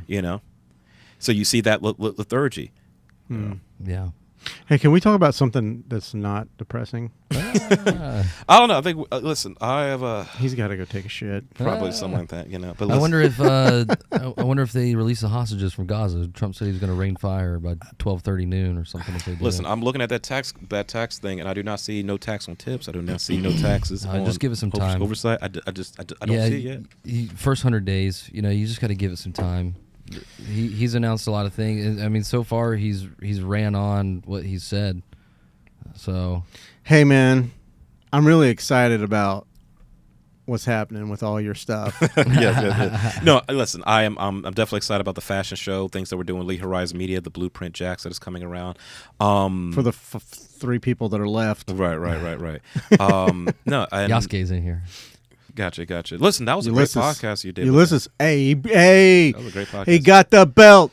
He got the belt. Got the belt, baby. Excellent, man. He won in Tampa, man. He kicked it. I mean, I know First of all, out of respect, but I mean, you kicked shout some out ass. shout out to the fact that he calls himself Yasuke, because I get the reference. Yeah. Yes, not a lot of people do. Listen, bro. He's Yasuke in the ring. I'm with you on that one. Ulysses in person. So no, I appreciate that, and It's good people. Definitely. I gotta get a shirt. I will get a shirt. Yeah, and I sponsored him. Okay. It's got my gray beard on the back. Good. Yeah, you got to get it and rock it. We will have something for him, partnering with the Style Society. And that would be cool. Yeah, and I for sure my other friend, and not to take away from you, Elliot, but Jaylani, my friend Jaylani, I don't know if you caught that episode. He's working with underprivileged kids and whatnot.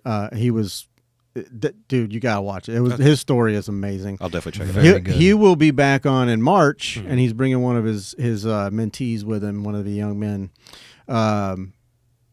But I talked to him the other day, and I would really think we've been trying to spitball and figure out how we could, because he wants to bring programs to these kids that they've never had the opportunity. Right. He's teaching them he's got real estate people out teaching them about real estate. He's teaching about finances and living a good life and not going in a different direction. Right.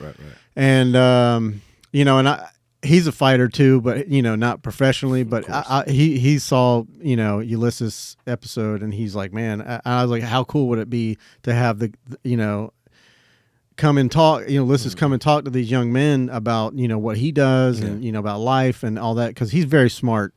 And, I was like, shit, I'll get a couple of guys together and we'll go down and teach them about photography and videography, like a kind of like a workshop type of thing, or, whatever. But, I'm really excited to get involved with that and with him and helping, like an outreach. Really, these kids are doing so good, and they're doing it in a place that they shouldn't probably be able to do it. Right. Like we were talking about.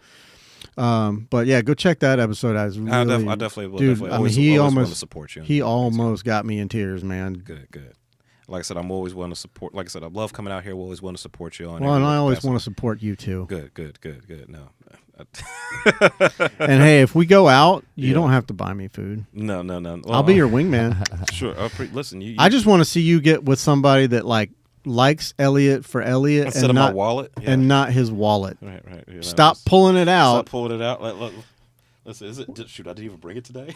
No. Okay, there it is. I was worried. All right. Because he's got that. I got to cover my numbers. He's got that metal card. A wise man once told me, "Do you love her or do you love the idea of her?"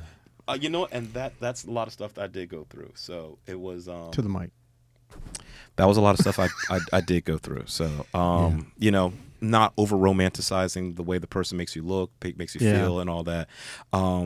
Again, lessons learned. I want my hoodie back. Dude, you're a good dude. You're good people, and you're handsome. Thank you. And Oh shit! He just smoldered into the camera. You deserve someone that like has your best interests, in mind. And it's like when people work out to get healthy, and then looking good is just a side effect. Right. You need to find someone that's good for you, and then them supporting you and all that stuff is a side effect. I mean, it just comes with it. Like I said, don't worry. Listen, I was bummed out, but I did not retire from the game. I just need to play it better. Yeah, you look like you're more focused though. He's definitely laser focused. A little bit. Don't worry, some distractions will still come my way. He's got he's got an 8:30 gym appointment. He's got a Pilates class. JIM or GYM. Yeah, exactly. Anyways, man, give them all your socials before, because not that they don't know, but do it again anyways, and then we'll get up out of here. First of all, before I even go to that, Jim, thank you for having me on this podcast. You can find me on the internet on Instagram at E4 same as, check it out. You can find our company, Elite Horizon Media, at elite.horizonmedia. And then feel free to reach out to us also on our editorial program, The Blueprint Jacks. You can find that on Instagram as well. All those socials I gave you, you can find those in Google searches, websites, Gmails, etc. But again, thank you for having me on this podcast. Look forward to seeing y'all again. Pat, always good debating with you. I love you, man. Gotcha. I don't take none of it personal. I just try to introduce new ideas. You got it. Well, I love you, man. And whenever you're ready to come back again, let's do it. And you guys can find us at the Graybeard Podcast on Instagram. And it's, check out my photography page. I haven't posted anything in a while. It's just Graybeard Photo Co. Also here on YouTube and any other audio podcast platform that you listen to, we're on there as well. But that's it. All right, man. See y'all next week. Bye. Peace.